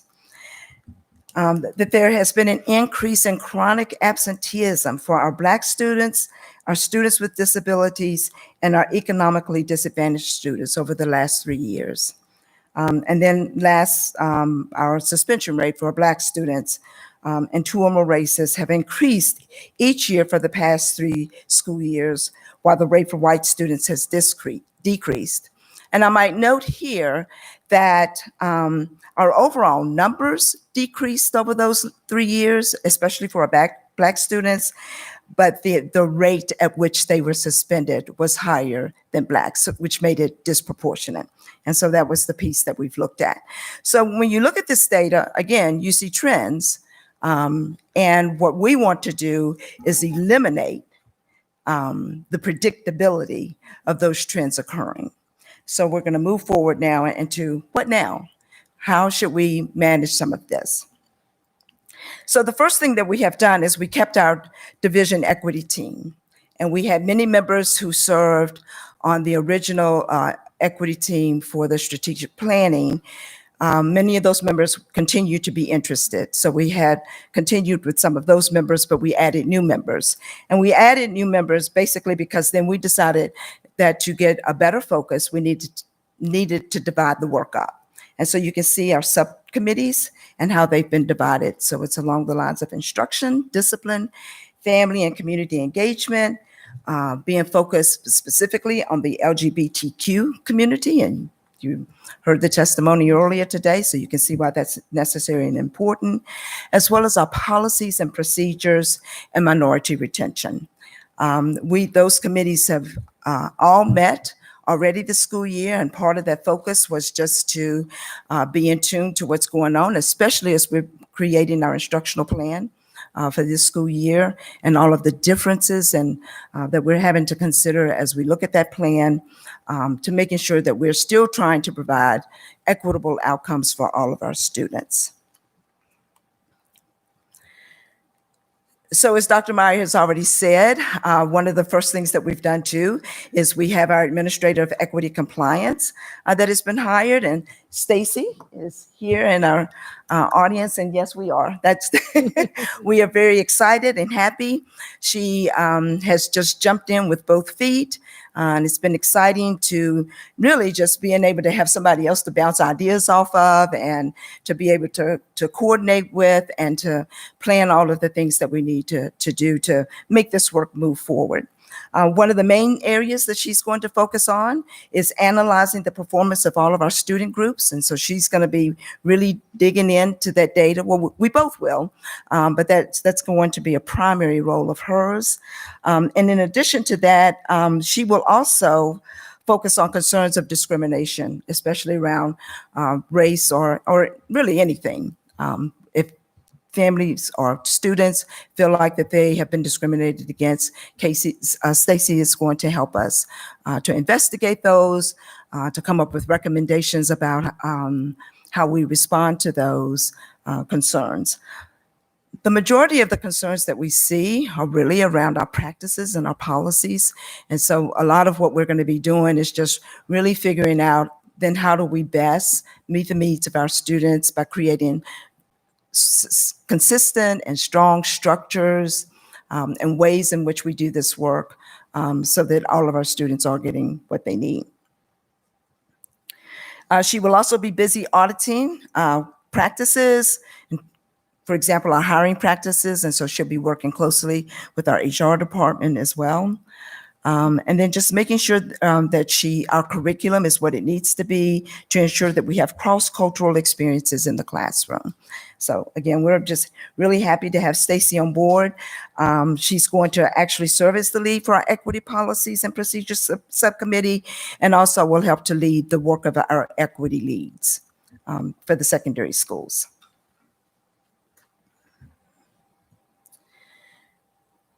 Another area that we feel like we really need to focus on is making sure that we create opportunities to enhance student and staff voice. And at the secondary level, we're going to be focusing on that through our secondary equity leads. We have people that will be assigned at each of those buildings. And the whole goal is to just pull these folks together. Their main goal will be to co-construct and facilitate safe spaces that encourage dialogue for our staff and our students. And they'll actually be doing this in collaboration with the school the building level principals, as well as the leadership teams at each of the schools.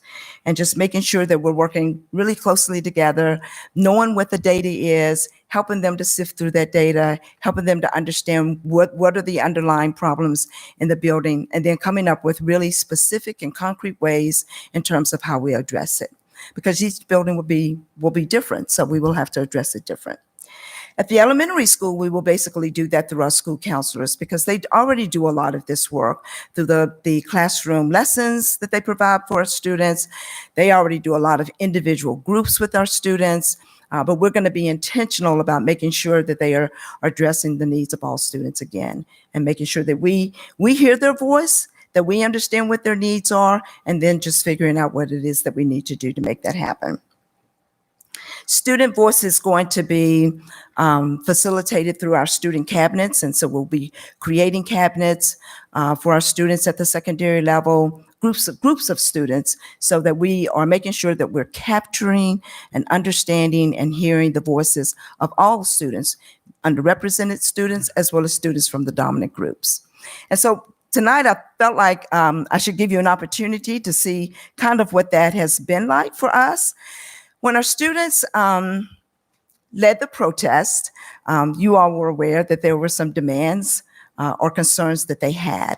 And once we received that information, we actually have spent about 5 weeks meeting with those students, with a group of students. They have come to the school board office and they've sat with us and they've shared like what their concerns are.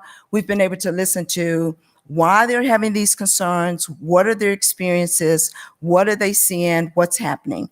And so out of that experience, I decided that you all should hear from one of the students about what that experience has been like for them. So Kobe, if you will come to the podium.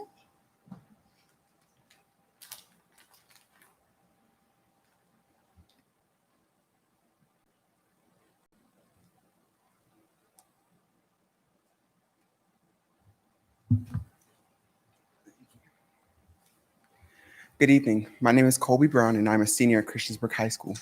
First, I'd like to thank all of you for inviting us to speak on the work that has been done here at the school board office. I am just one contributor to our Student Equity Initiative, which strives to make Montgomery County schools safe and equitable for all students. Student voice has been a staple in our discussions, and we know that moving forward, every student deserves equal opportunity to share their experience and to have a seat at the table. Over the past month, we have been meeting with Ms. Judy Diggs, Dr. Meyer, and other administrators within the school board office. Through these meetings, we have been able to begin the conversation concerning race in our schools, resulting in the implementation of anti-racist training and development for our teachers, the creation of equity leads within each school, the rethinking of our disciplinary system, and hopefully tonight, we will begin to address the changes that need to be made concerning the dress code. Tonight, you will hear the first reading of Policy 7-3.1, and we are optimistic that you all will approve the essential changes that need to be made with regard to the dress code. We are completely aware that progress takes time. However, acknowledgement does not. Montgomery County Schools has the opportunity to not only recognize, but also amplify each and every voice in this school district. We must acknowledge that success is not merely measured by a number on a piece of paper, but also by the experiences and growth of all students, no matter the color of their skin. Our dreams and aspirations no longer can be ignored, and we hope that the school board will take the necessary precautions in order to maintain equity and support of all students for the years to come.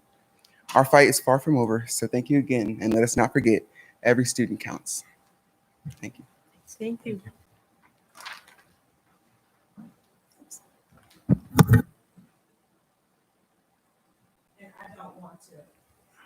Did I turn this? Okay. I want to make sure that I recognize that Kobe had friends in the audience with him as well. So ladies, would you guys like to stand just so the school board members can see that? Thank you. Can you introduce them? I'm sorry. Yes, we've got Molly McPherson from Blacksburg High School. It's Molly. And then Ashlyn Blevins from Christiansburg High School. Sorry, Ashlyn. Thanks for being here. And they have been great. It's been great to get their input. And I've told them their work has just begun, because now we take it back to their schools, their individual schools, and then we figure how we enhance that voice and we get voice from many different places, so that we get to have a better understanding of what's going on in our buildings and where the issues are and how we address them. And we've met with lots of people, quite frankly. We've met with teachers who have had some concerns. So we've had an opportunity to meet with some teachers, some of our administrators. And so I'm getting lots of different perspectives. And of course, the goal is we have to bring all of those perspectives together and synthesize them to make a decision about, now, how do we do this work? Where are the real issues and how do we address them, as well as prioritize which issues we need to address first. The next thing that was on our list is our training. And so I have listed here that, of course, we'll have our anti-bias, anti-racism training.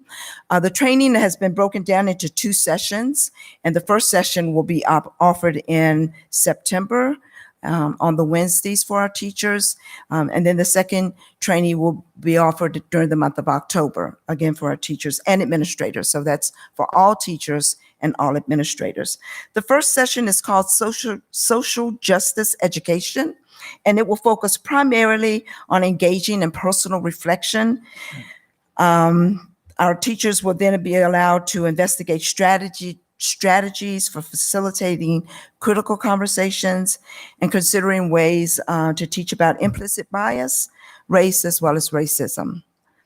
And then the second training is going to focus more on just understanding the definition of equity. Of course, through our strategic plan, we will be really focusing on that as a school division, but really giving people an idea of what the difference between equity and equality, for example, and then how to use that information as they're working with their students. I had given you a link on the website. The inclusion begins with understanding self. It was really an article that just basically explains why we're starting with self-awareness and self-reflection, because we have to really understand self, especially if we're going to get into a deeper conversation about biases. This is kind of exciting news.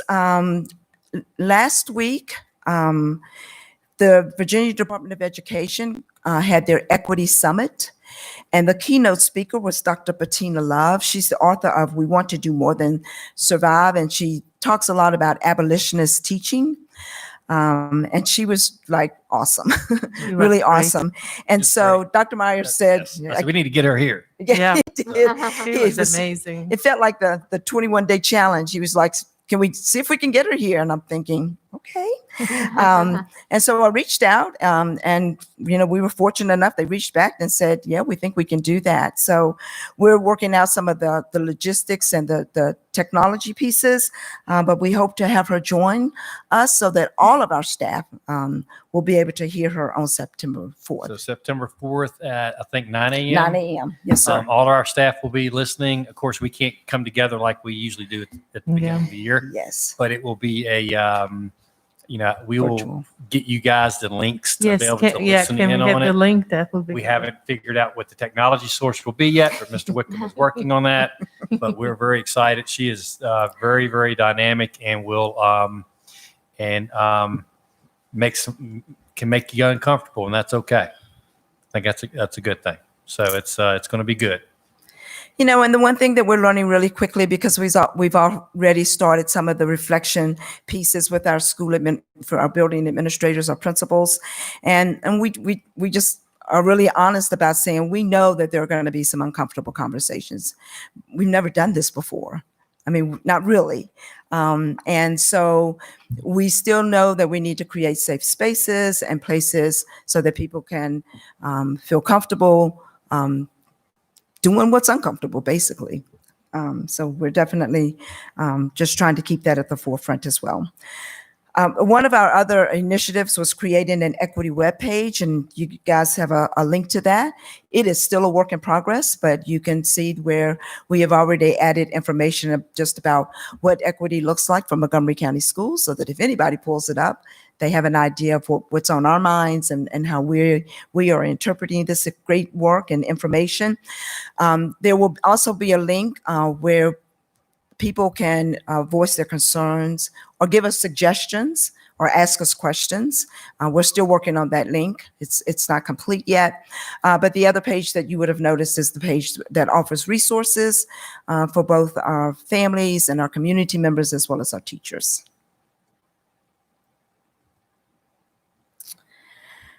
So discipline fell under the equity lens, especially through the strategic planning process. And so there's been a lot of work around that. It's really probably a presentation within itself. But Dr. Johnson, Rob Johnson, has been leading that work through the subcommittee in creating a leveled response to discipline matters. And so he's going to come up and share briefly about what that work has looked like for him. Okay.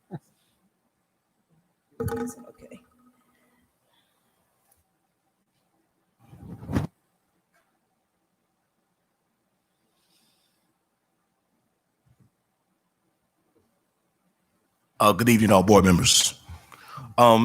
As Judy said, in an effort to de-escalate discipline and also eliminate disproportionality here in our division, we have constructed what's called the Code of Conduct Discipline Team. And that team has utilized what's called the VDOE's model guidance document as a pathway to support our expectations. In phase one of the expectations set forth by the VDOE, all school divisions in the upcoming 2021 school year are expected to update all policies, all procedures, and all practices in reference to the Student Code of Conduct, in reference to suspensions and expulsions, but they're also required to create what's called alternatives to suspensions. One of our first goals as the Code of Conduct Discipline Team was to revise the Student Code of Conduct and revise the suspension and expulsions policies. So over the last 7 weeks, our team consisting of community stakeholders, consisting of parents, students, administrators, and central office members, we worked together to first look at the model guidance to make sure that we were meeting the expectations of the VDOE. Second, we worked together to make those suggested revisions to update our policies, to make sure that they were equitable, to make sure they were fair, to make sure they were consistent for all of our students. The policies and procedures have been updated, and they are before you tonight for your first reading. Our second goal as a team was to redefine how we manage discipline here at MCPS. After collaborating with the Code of Conduct team again, we wanted to make sure that we understood the expectations set forth by the VDOE with the model guidance. So I worked with the team to create what's called 3 different documents to help our team, to help our division minimize discipline and also minimize the number of office discipline referrals transitioning to our offices throughout our school division. So first, I created a document called Mid-Level Consequences and Ways to Get Our Students Involved before ISS OSS. This document was created to help all building level leaders, to help all teachers, to help all grade level teams look at interventions and supports that we can offer before we look at suspending a student. Also in this document, we are looking at ways to help our school teams to get our students involved, to make sure that our students feel like they are part of the team, they are part of the family. And as we all know, all students are not basketball and football players. So within this list are different activities and possible suggestions to get our students involved in extracurricular activities, clubs, sports, step teams, debate teams, choirs, and also mentoring. So how can we make sure that our students feel like they're part of the team? How can we make sure that our students feel like they are part of the climate and culture? Second, I created a document called the Refocus Form. This form allows teachers to have what I call teachable moments with kids, because a lot of times we assume that students know expectation when they come to school. We assume many times that students already know behavior. So in this document, what I love about it, it allows a conversation between a teacher and a student about classroom expectations, but it also supports their relationship building. It supports their rapport, which we know is so critical of our students. And as the old saying goes, students don't know you care until they know you care. So I love that relationship building that will take place through the Refocus Forum. Lastly, I created a document called the School-Wide Progressive Discipline Forum. In the plan, in detail, are behaviors that will be dealt with in the classroom by the teacher, levels 1 through 3, behaviors that could have help and consultation from the counseling department, level 4, and behaviors that will be dealt with by administration. The overall goal of this document is to have consistency and structure across the division about how discipline is addressed and how we problem solve around student behavior and how we use many different resources, supports, and interventions before we use exclusionary practices and look at suspending our students. All 3 of these documents were shared and revised with principals and district level leaders to gain feedback on how to make the documents quality resources for all of our schools throughout the division. To set that expectation to another level, our superintendent, Dr. Meyer, has set the expectation for all building level leaders to discuss all of the new MCPS forms with their staffs on how the forms will be utilized throughout the school division to make sure that we support our students and how we eliminate, once again, disproportionality and how we de-escalate discipline throughout the school year.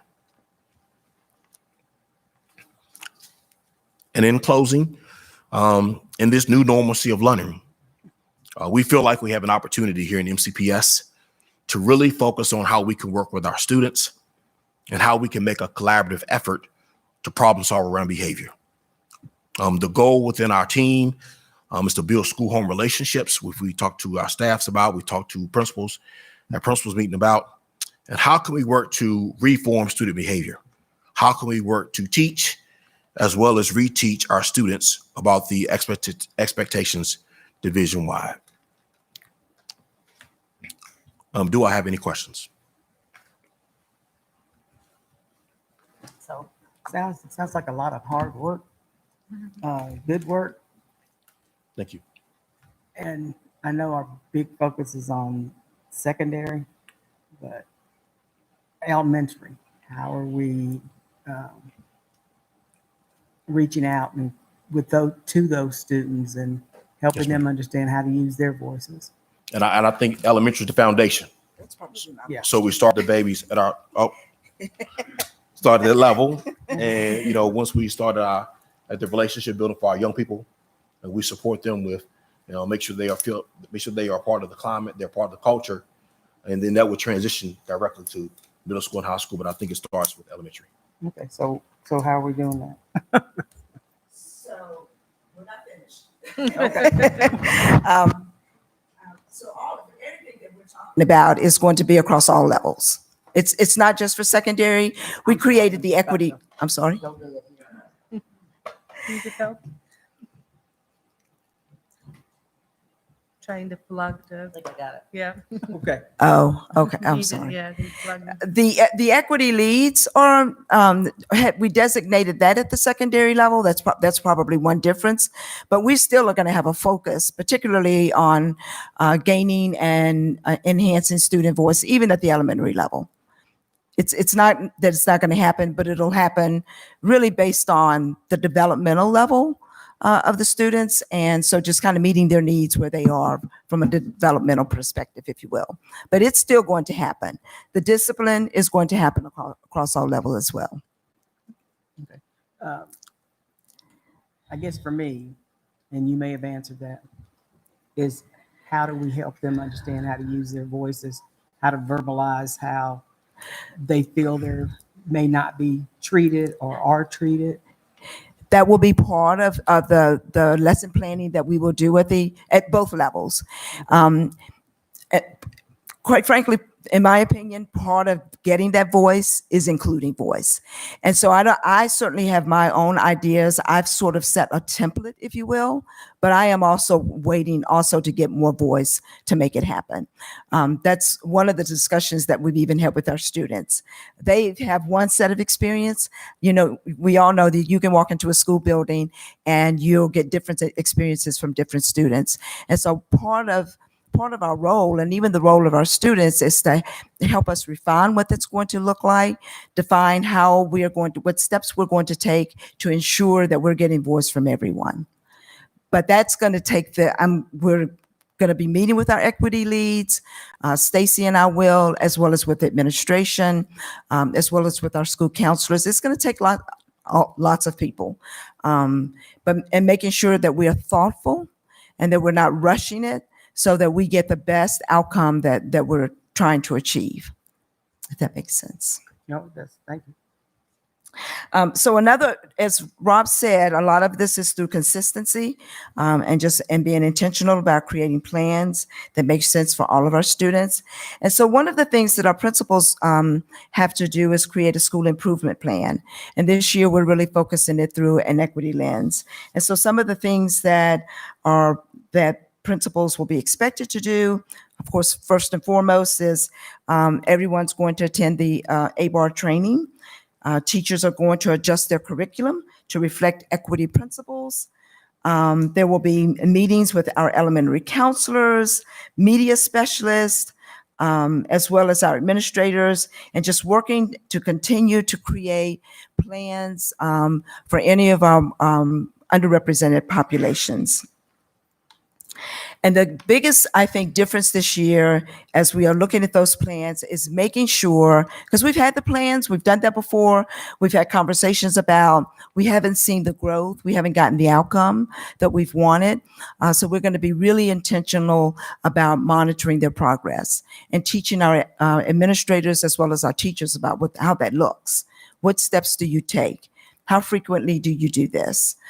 So we're going to be really intentional about monitoring the progress, because really, unless you do that, you really don't know whether or not the students are making the progress that we are trying to achieve. Then another area that we're going to focus on is a family resource and engagement center. And actually, we have a space at the school board next door at the school board office. Heather Turman, who is our McKinney-Vento liaison or coordinators, that's the homeless. McKinney-Vento is the Project Hope.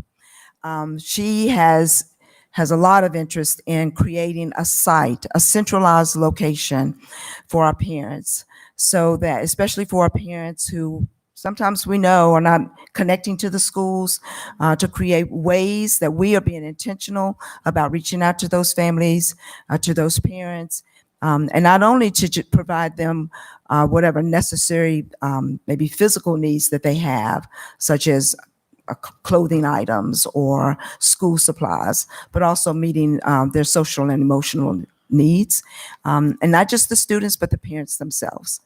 So that's a big one for us, and we're hoping to really get that kicked off and making some progress there with making those intentional contacts with our parents.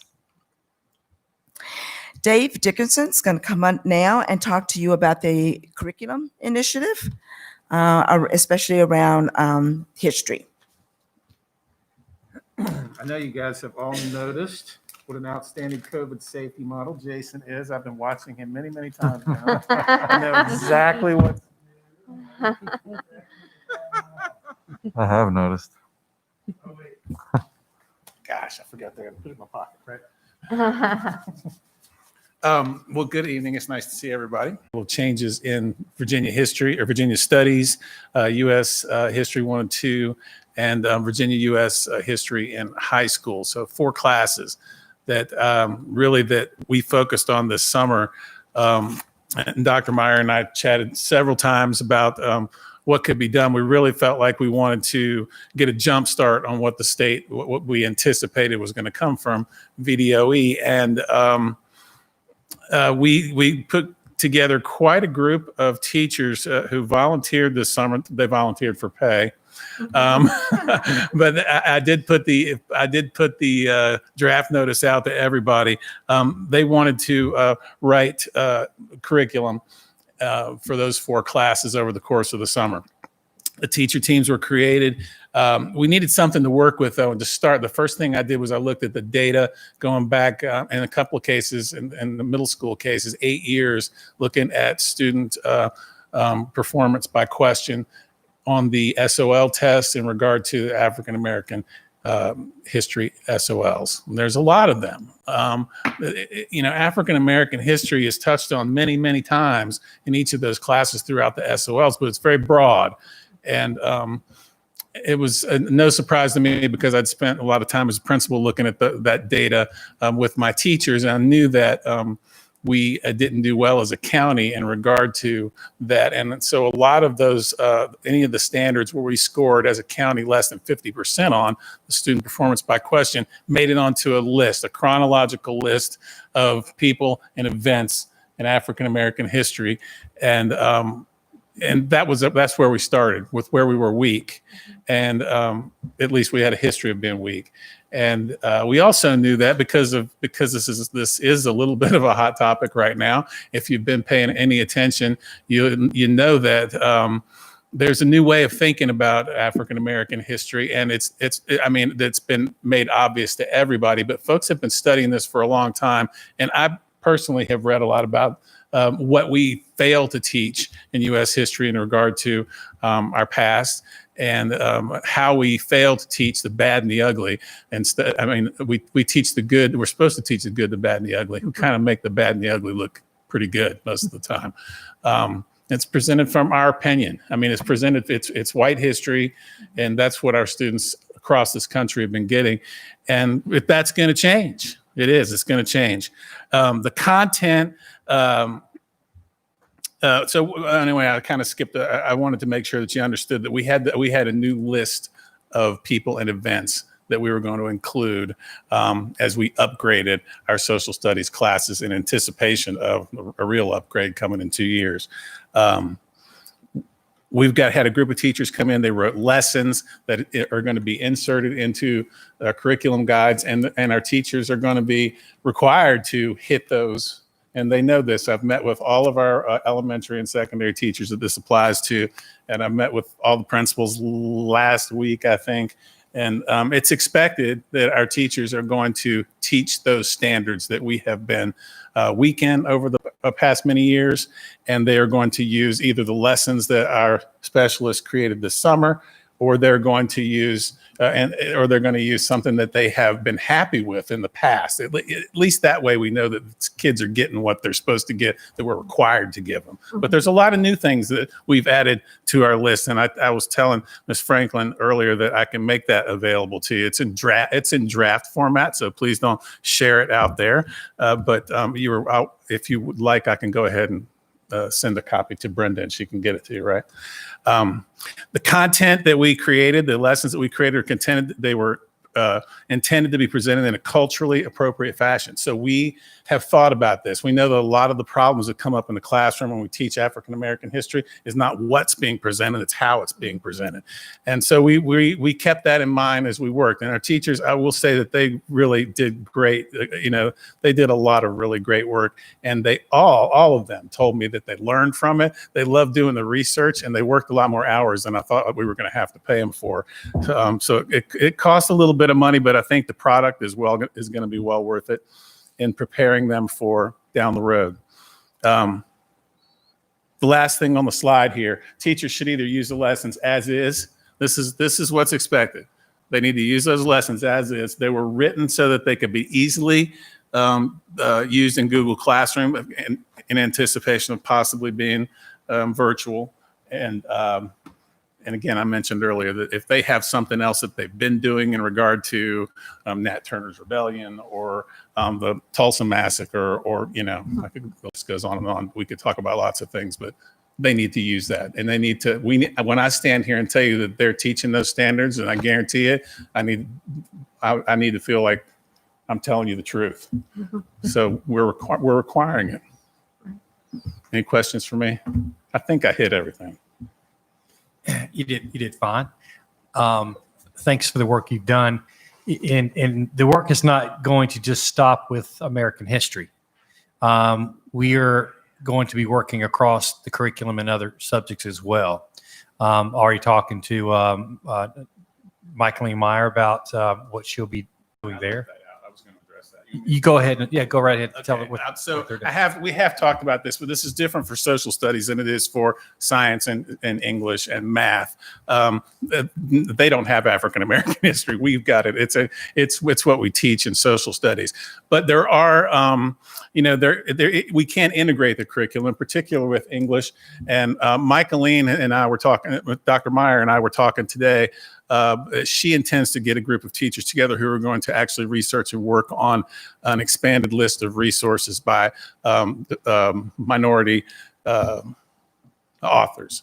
And she wants to bring that in. And she also wants to find a way to purchase some of those resources so that they can be used instead of maybe Macbeth or, but I don't want to go too far down the English road. Same with biology, although Dr. Goodrow was concerned that it seems that the state is pulling particular references out of the science standards, because those standards are new this year, that they're pulling particular references out of the science standards where they've, particular names of people, whether regardless of color, but they're taking that out. And so it's going to be hard to push that in, and I'm not she's sure where she's going to go. And math is always a tough one, but we are looking at that. It's going to be different in all content areas, and I think that's what you were going to say. Yes, exactly. Okay. Thanks, Dave. Thank you. Well, good to hear that American history is going to be taught. Yeah. I agree. I used to teach sixth grade history, and it needed some really serious revision. So it's good to hear. Yeah.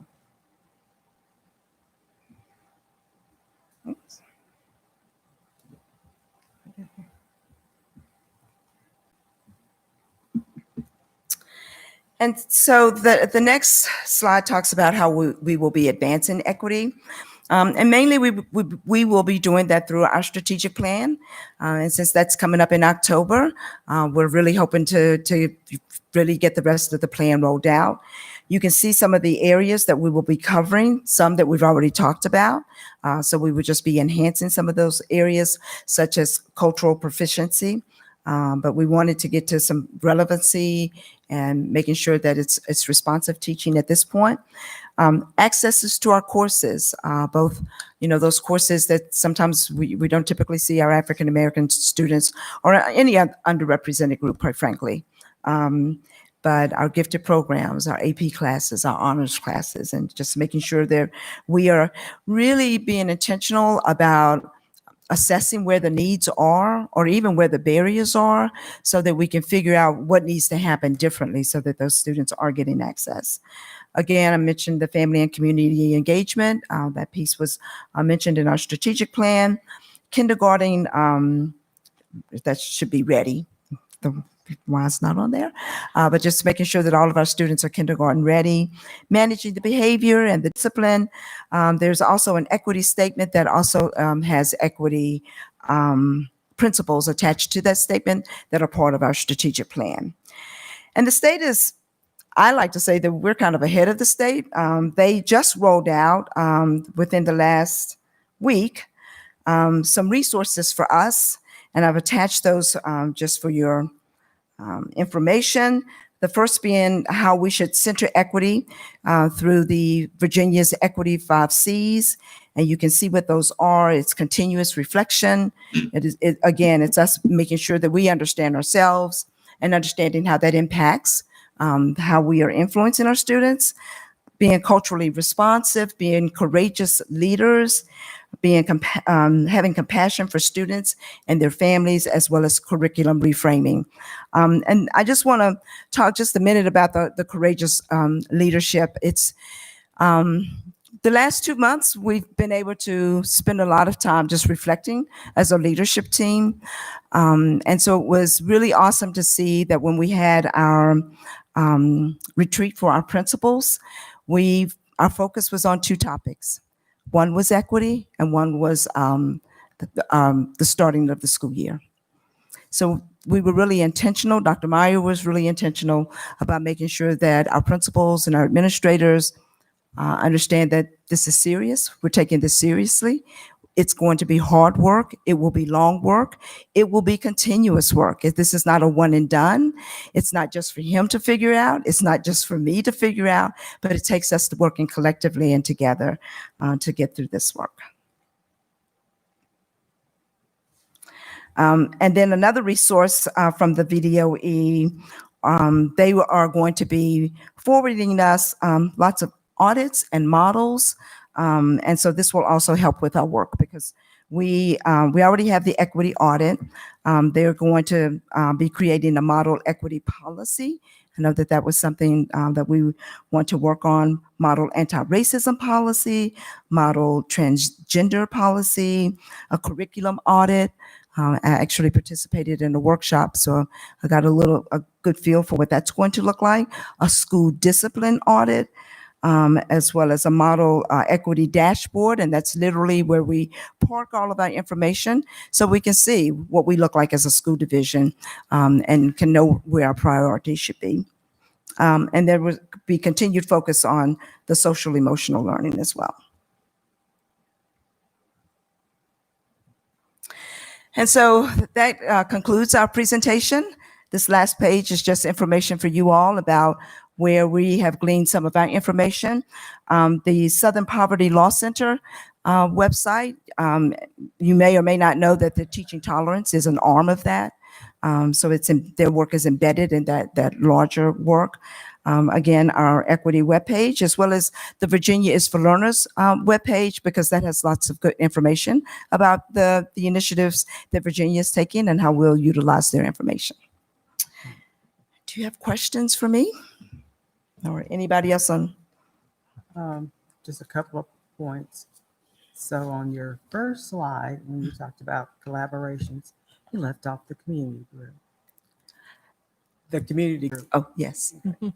And then I have it's personal to me, but the issue of calling what we're doing with ourselves and our employees as training, I would like to call it development. Training just sounds like something you do with animals, right? And we want to develop ourselves and our employees to look at things differently. That's a good point. Yeah. I usually really refer to it as opportunities and activities rather than just, because I don't know that it's a training, because as we're reflecting on ourselves, it really is a better, just getting a better understanding. And you're right, that is absolutely development. Yeah. But just great start or restart, whatever you want to call it, but being very, very intentional about making sure we are doing the right things for all of our students and employees. So thank you all for the work. That is the goal. Thank you. Anyone Thank else? you. Thank you. A lot of I'm, great I'm work. very excited. I am too. Yeah. Thank you all. Don't go anywhere because there's a follow-up to that too. The next thing on the agenda is the anti-bias, anti-racism update. We have this ABAR. We have ABAR development. I changed it already. All right. We have ABAR development for the school board administration scheduled on October 20th and November 17th. It will start at 6 p.m.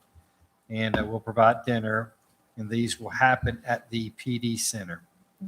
And so if you have any questions for Ms. Diggs about that? So second meetings of October and November. Right, it's our regular all meeting dates. Tuesdays and at 6 o'clock. Yeah, October 20th, November 17th at 6 o'clock at the PD Center. Okay, so how would this, how will we operate since this is a regular meeting? It's a work. It's Yeah, a work it's a work session, right? session, you know, because we get back to those work sessions. So we'll open up as a regular meeting. This will be what's on the agenda is that training. Mhm. Yeah. And so, But it won't be like, would it be on video or audio? yeah. Okay. It's just going to be us doing the training there. It's almost like a retreat type of training, Yeah. kind of a thing. So, and most everybody in this room, we're going to be doing it with you too. Okay. Right. So yeah, no, it's not going. It's going to be. We'll open the meeting up, but that will be the agenda item basically. Yeah. Okay. Any other questions? Any other questions? All right. Thank Thank you. you, Ms. Diggs. Excellent. Thank you. Thanks, Judy. Okay. Next, we emailed the crisis plans to you last week. Tonight, we're asking you to approve the crisis plan for submission to the VDOE. Mr. Garrett's here if you have any questions in regards to that. May I have a motion to approve the crisis plan as presented? So moved. Second. Motion and second. Any questions to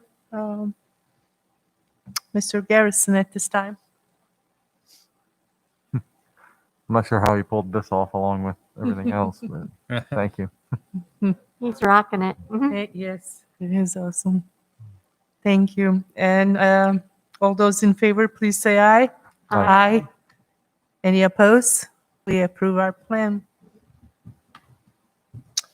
Okay. Next, Mr. Krantz, reappropriation of school capital funds.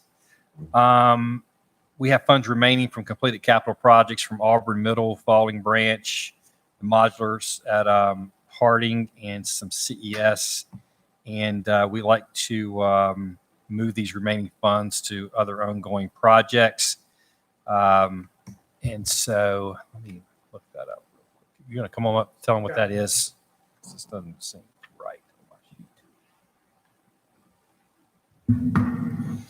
So as each year we go through our capital projects and we determine where we stand with those. Well, so we've closed out, or we're recommending to close out the Auburn Middle School, Falling Branch Elementary, Harding Avenue, and Christiansburg Elementary unallocated. That's $1.917 million. Split that up between the Operations Center renovations, which is 1.42, and then the Christiansburg High School renovation, addition, and design. Begin that process of bringing in an architect, beginning the design, and getting that project kicked off. And then the 1.475 is a reappropriation of dollar projects that have been there.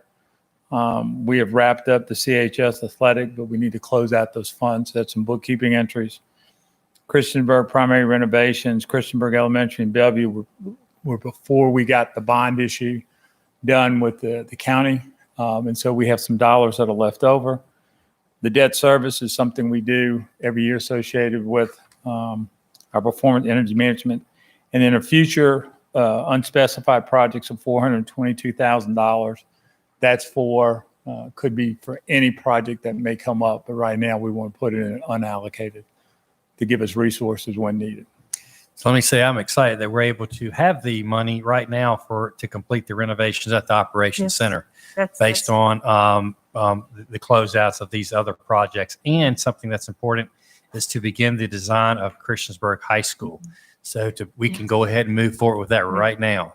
And this is without touching our 2 cents. It's not touching our 2 cents, which is even better. Yeah. Yeah. So it's just we've been frugal and we've saved money on some projects. And now we're able to finish off others without really any additional the 2 cents. So we're excited about that as we move forward. So may I have a motion to authorize a request to the Board of Supervisors for reappropriation of school capital projects balances? So moved. Motion and Second. second. Thank you, Ms. Franklin. Any other questions to Mr. Krantz? Hearing none. All those in favor, please say aye. Aye. Any opposed? We approve them. all right, thank you, Mr. Krantz. Restraint and seclusion, Ms. Diggs is here to provide any update on the, excuse me. Is that the right one? I'm sorry, what did you say? It's the motion, it's the restraint and seclusion policy 7-14. Yes. May I have a motion to approve the policy as presented? This is our second time seeing it. So moved. Second. I have a motion and a second. Any questions to Dr. Walker? We're good. All those in favor, please say aye. Aye. Any opposed? We're good. We approve that. All right, what did you just approve? I got sidetracked. Restraint and seclusion. You did Restrain and conclude, yes. Okay, all right. 7-14 approved. All right. Now the next three, they're all first reading. Okay, so here we go. Equal education opportunities. This is the first reading of the equal education opportunity policy. Change adds sexual orientation and gender identity to the anti-discrimination statement for students. We'll ask you to approve this policy at the next meeting. Does anyone have any questions in regards to that? And this is the one where our speaker earlier, we chose, it could go, we could have waited till next year. We felt that we want to lead the state and move on this now. Okay. This is the one, the state guideline will come end of the year, all right? Yeah. Correct. Mm-hmm. But I'm glad we're ahead of them, Yes. as always. Yes, absolutely.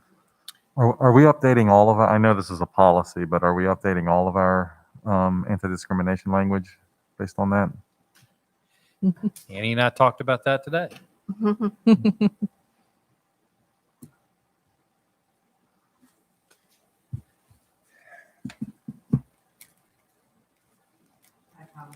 Oh, can you hear me? We will be updating all of them. It's just quite a bit to go through, all of the policies together. I think that's why the state's waiting till mid-year. But what we'll do is as we see them and we notice things, we'll change them as we go through and we're bringing policies to you. And then what we'll do is do a fine tooth comb, go through everything all together because it does spread to a lot of different policies out there. Yeah. But this way, one thing is our students can now indicate this on their registration because that's through Power School. And so, our discussion with the state was we want to put the protections in place for our students when they're registering. So we will continue to work on that. We just wanted to get this one right down in front of you. The state, we contacted them and they said, hey, go for it. We're just not quite ready to give you the model guidance yet. So we'll review them as we go. And then once they give us their model guidance, we'll go back and see were there things that we missed? What do we need to include that we might have left out? Thank you. Absolutely. Thank you. All right, next code of conduct. As Dr. Johnson explained, the BDOE has released model guidance regarding school division codes of conduct. These changes have been incorporated into our code of conduct. You'll see the equity, inclusion, anti-discrimination, and anti-racism are themes surrounding these changes. We'll ask you to approve these at the next meeting. Those are all going to be due September 1st meeting, all right? All Correct. three first readings. Yeah. Yes, we'll approve them September 1st. 7-3.2, the VDOE model guidance includes updates to suspension and expulsion. These changes have been incorporated into policy 7-3.2. We will ask you to approve these changes at the next meeting as well. Are there any questions for Dr. Johnson for any of that?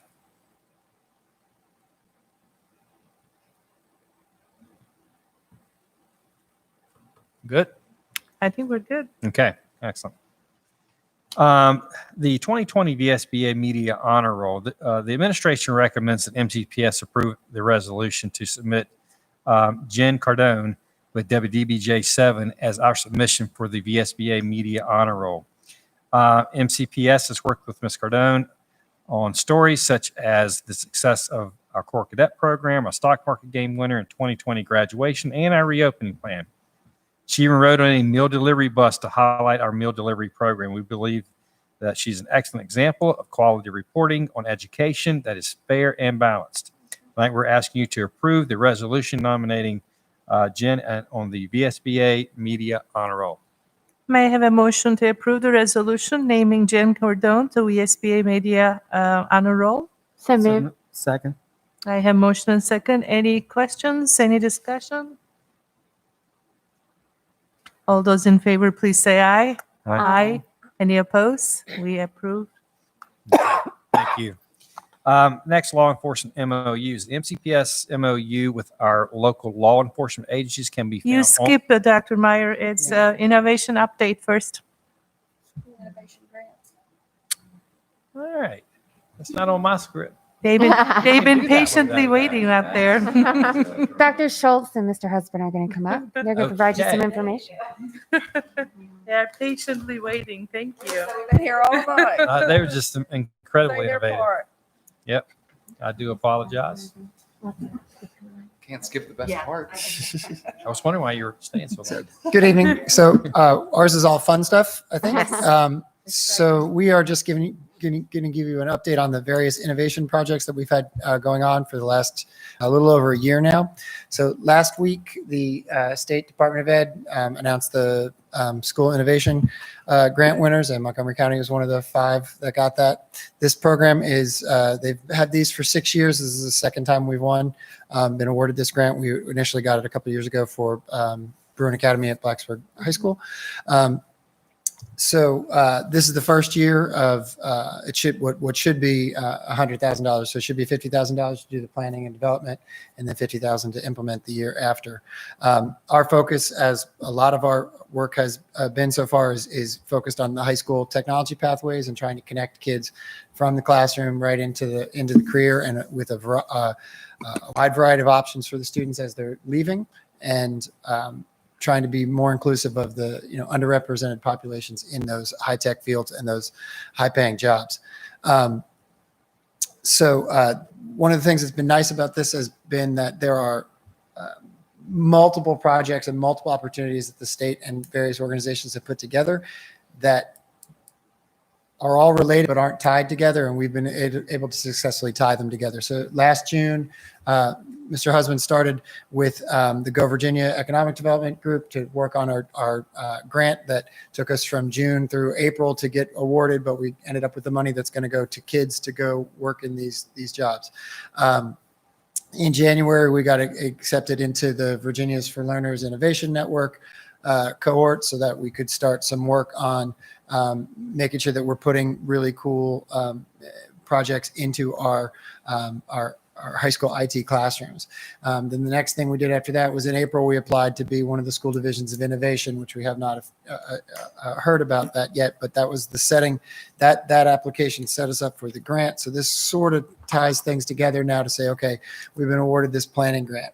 What's exciting about this particular grant is that it allows us to go break the rules, right? So the intent is to say, go find some other ways to do some things. So we're going to be working on some endorsement pieces, one of which is we want to come up with some better ways to license our high school IT folks.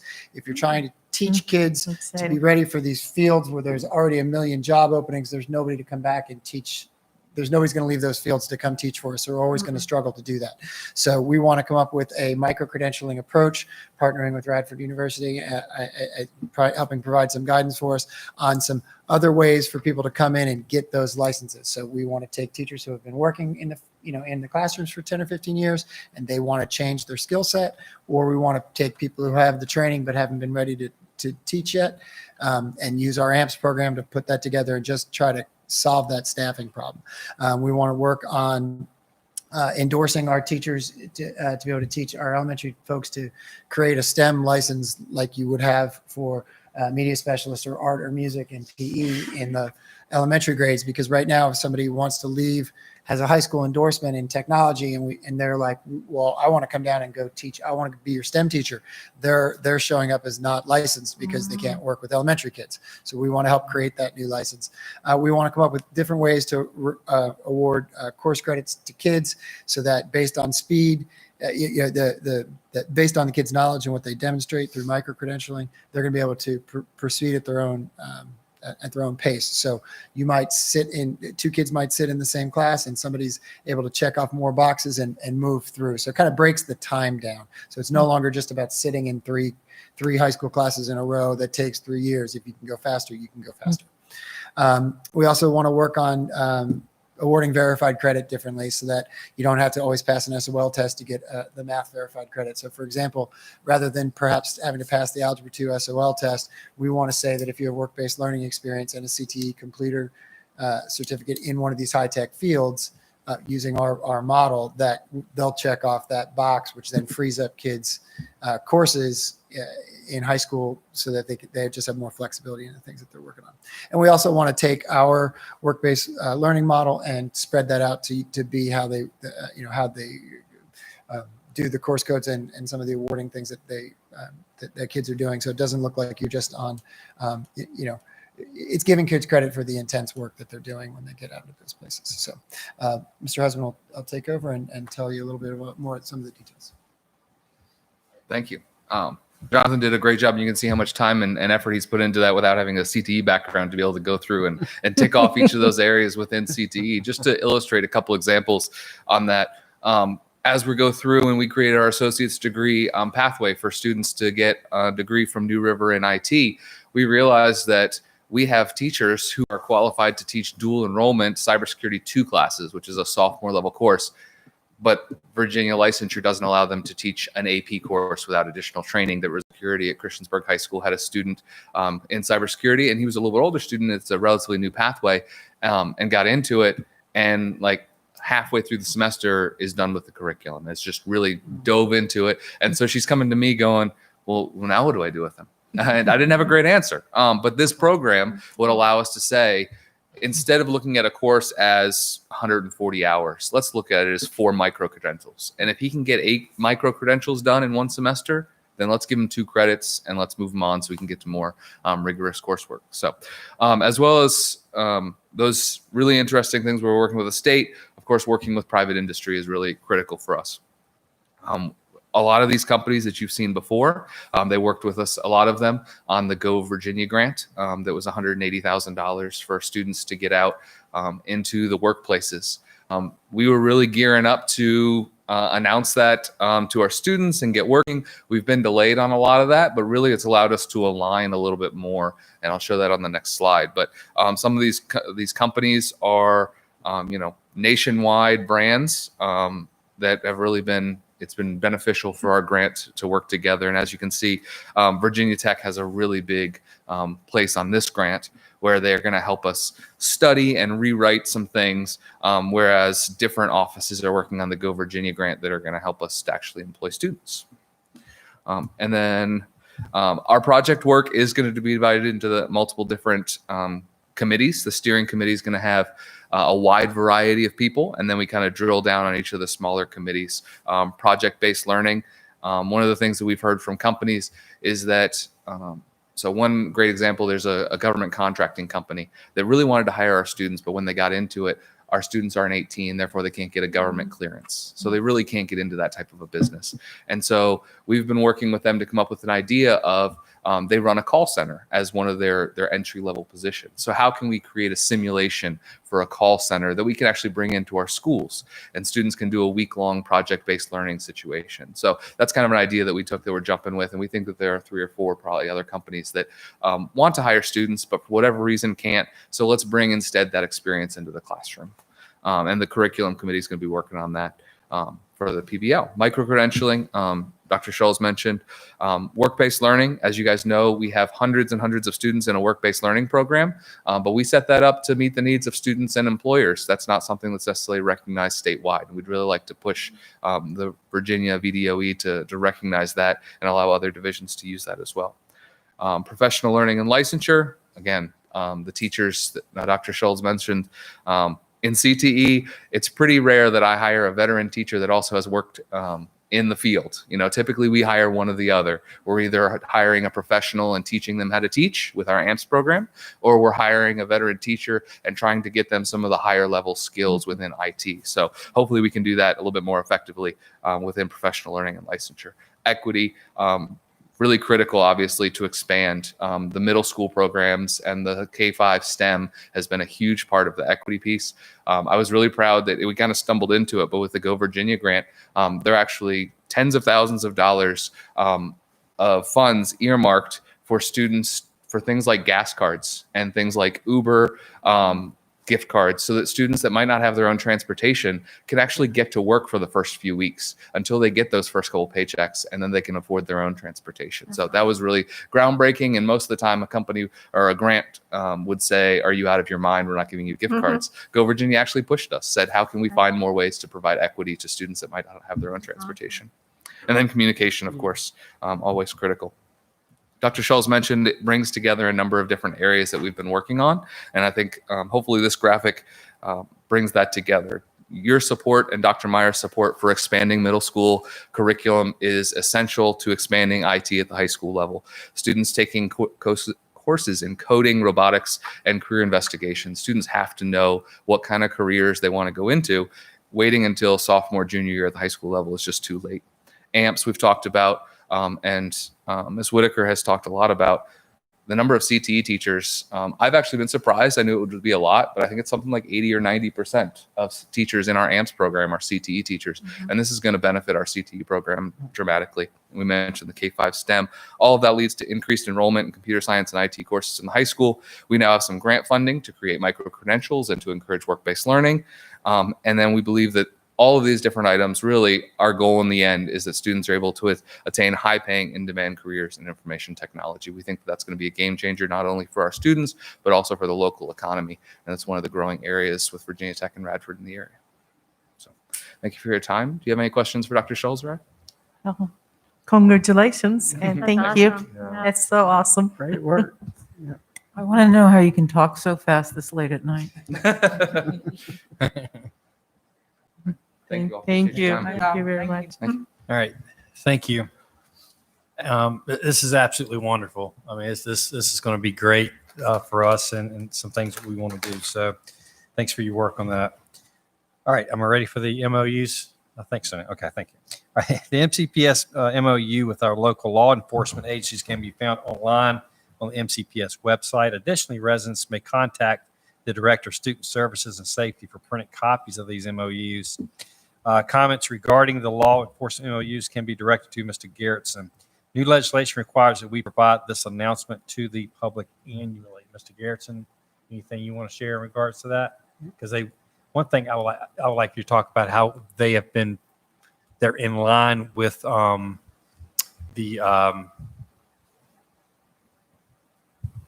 Yes, sir. Virginia organizing. Yes, sir. Asked us about it. Okay. Yes, sir. This is a little bit unusual, probably new for the board because it's a new process. We had during the General Assembly updates, new legislation put in place that said as of July 1st, a couple new requirements in regard to law enforcement MOUs with schools. Number one, they have to be updated every 2 years rather than every 5. That meant then that all 3 of ours needed to be updated to meet the 2-year requirement. It also had the requirement that it needed to be posted on the website in advance for public comment and public review. That is done. Ms. Drake made that happen for us several weeks ago, so that is up. The MOUs, I will say that the Virginia Department of Criminal Justice Services put out a model MOU several years ago that they recommended that school divisions use. At the time, Ms. Diggs did quite a bit of work to take our current MOUs and basically make an alignment document to show how close they already were. This fall, we picked up that work anew and went ahead and pretty much drafted our MOUs to follow the model almost word for word. It was in the vetting process with the attorneys of the 3 law enforcement agencies and our own about the time that schools closed for COVID. This got put on the back burner for a little while when we didn't have students in school anymore. And then in the meantime, the General Assembly changed some requirements that makes it even more important. So we are in line, essentially word for word. A number of organizations that have talked to us in the past about MOUs and what our MOU should say or maybe should not include. I can't speak for them, but I think they would be on board and in favor of this document rather than something we kind of wrote on our own. So we do share this with the board just so you have that information. The fact that it's out there and available to the public may generate some correspondence with you and the community. And of course, any questions or concerns that they would have, certainly I'm happy to try to field those questions directly or on your behalf. That being said, and I might need some direction here, I don't believe the board typically approves MOUs, so it's more of an informational piece. We do have a law enforcement meeting, law enforcement safety meeting. Our quarterly meeting is scheduled for later this month. So we would be hopeful that if all goes well and we seem to be in a good place with these, then we would probably sign them by the end of the month and have them in place for the start of school. Any questions? And when you go to the MCPS site, it is under departments, under student services. It's the last tab, relationship with local law enforcement. Right. So And there are 3, and you will find they are almost identical, although each department does have some minor changes. So if you look very close, you'll see differences between Little differences. Sheriff's Office, Blacksburg, and Christiansburg. That's great. All right, thank you. Thank you. Thank you. Okay. Next, Ms. Karan has been nominated to serve as the chair of the VSBA Blue Ridge region. For her nomination to be final, the school board must vote to approve that nomination. So moved. Second. Thank you. Lots of extra time on your hands. I huh? know, too much free time. All in Maybe- favor? All in favor? If any other discussion, questions? They've been Congratulations. asking, I've been delaying it. So finally, I think I gave in. All those in favor, please say aye. Aye. Aye. Any opposed? Well, thank you. Thank you, everyone. When does We need to vote. Is it time to extend? If it pleases the board, I know we have 5 No. minutes until 11:30, but you do need to go into closed session. Right. If I may be so bold, I would suggest a motion that you extend your meeting time to accommodate the closed session discussion, Correct. if that, again, is the pleasure of the board. Sure. I'd like to make a motion to extend. Motion and second. All those in favor, please say aye. Aye. Aye. Any opposed? Thank you for attending.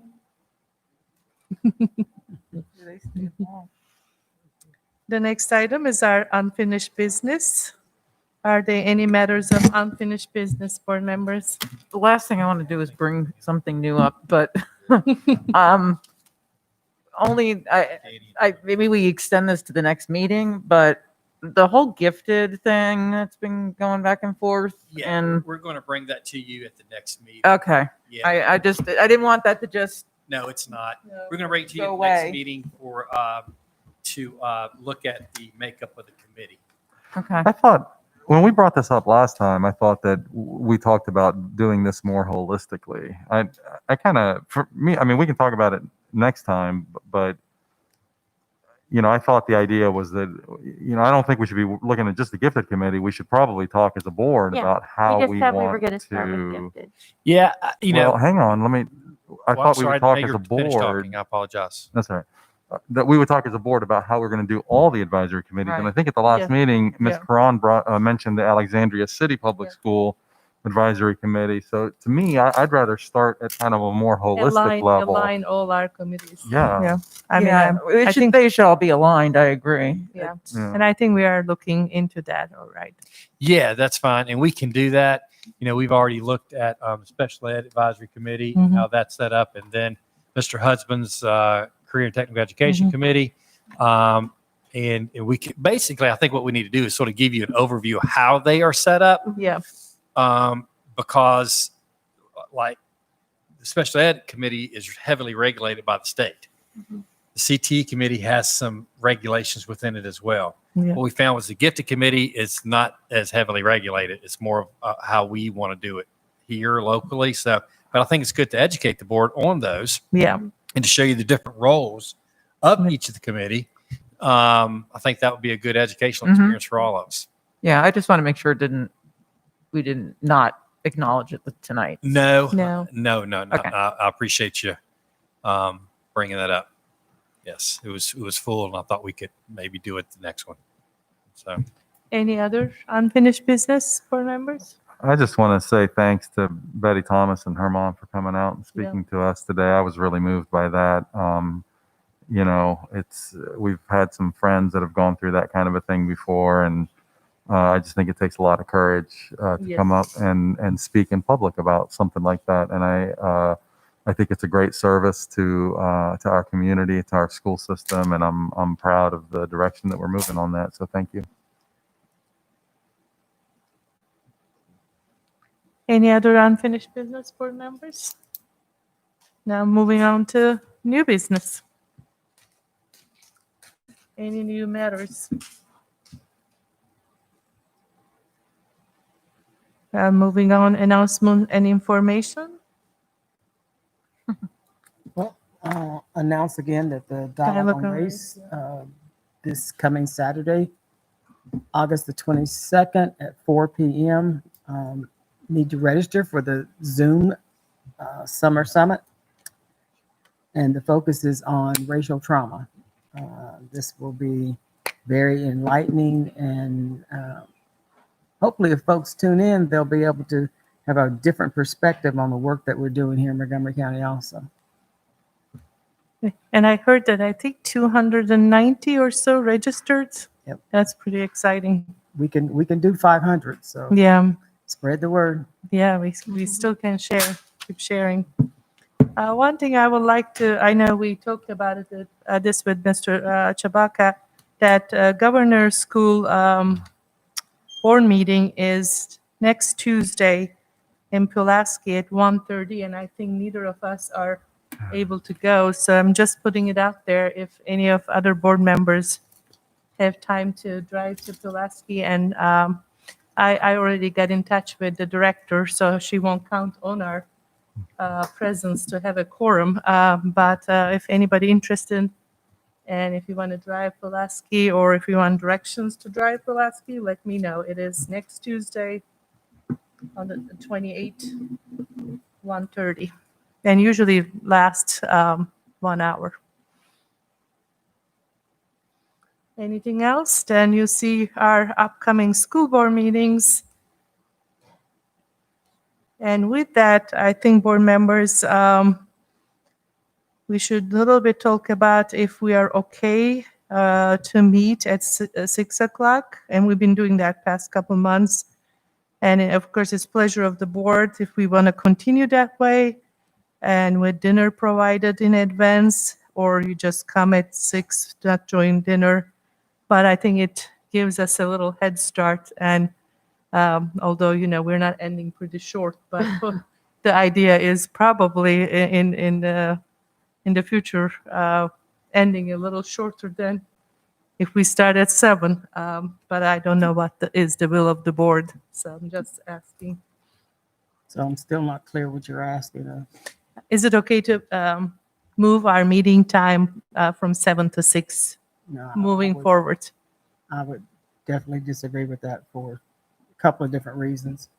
All right. One is an equity piece, as far as being able to help folks who may be interested in sitting on this board. When you move meetings earlier in the day, folks who may not be able to get off from work and get here at those times, and then if you start close, if you have closed sessions before that, then that pushes things further into the day. And most people that would affect would be people of color or people who are disadvantaged. So it is absolutely an equity thing when it comes to moving meetings earlier and earlier in the day that interfere when folks are able to participate in the process, not to mention the community. I think there are pros and cons on the other side. I think, leaving a little early in the evenings is a good thing for especially our staff that with us all night. I mean, I'm fine. I'm the most flexible of all 7 of you. I can go with the flow, the way the board desires. So that's just that we've been doing that since I guess June, July meetings, because we have so many things on the agenda. But if it's not will of the board, 7 o'clock it is. But I'm just. I think it makes it harder for me working and with a family and trying to do dinner and everything. It makes it hard for me too. So I would prefer not to do that. Any other opinions one way or the other? I agree with Mark. What if we rotated it? Like one meeting a month was a little Can't hear you. earlier, and Can't hear I you. couldn't hear you. Speaking of the month. Oh. What if we rotated it, where we did one a little earlier and another one later? The 6 o'clock's a little tough for me, but Yeah. All right. I make it work. I have to just All right. finish I mean, up that's working all. and- That's all I need to hear. I think then we already put the 6 o'clocks for those trainings, those A-bar. We've already set those. Yeah, We we already set probably those be for okay 6 with on those two those. dates. So if y'all could stick with that, we really appreciate Oh it. yeah, it's not Do- impossible to do do the it. I'm just time. saying that it's not the. I guess once in a while we are okay to do, but we don't want it to regular meeting time Yeah. going forward, which is Right, I fine. don't think that was the purpose anyway. You know, Yeah. not Right. doing Yeah. it regularly. Yeah, because like you said, we've had a lot on the agenda, and Yeah. it's easier every now and then. Yeah. But Right. no, I'm just checking. Sounds Okay, so our good. next meeting is at 7 or 6? 7. September 1st, 7 o'clock. Okay.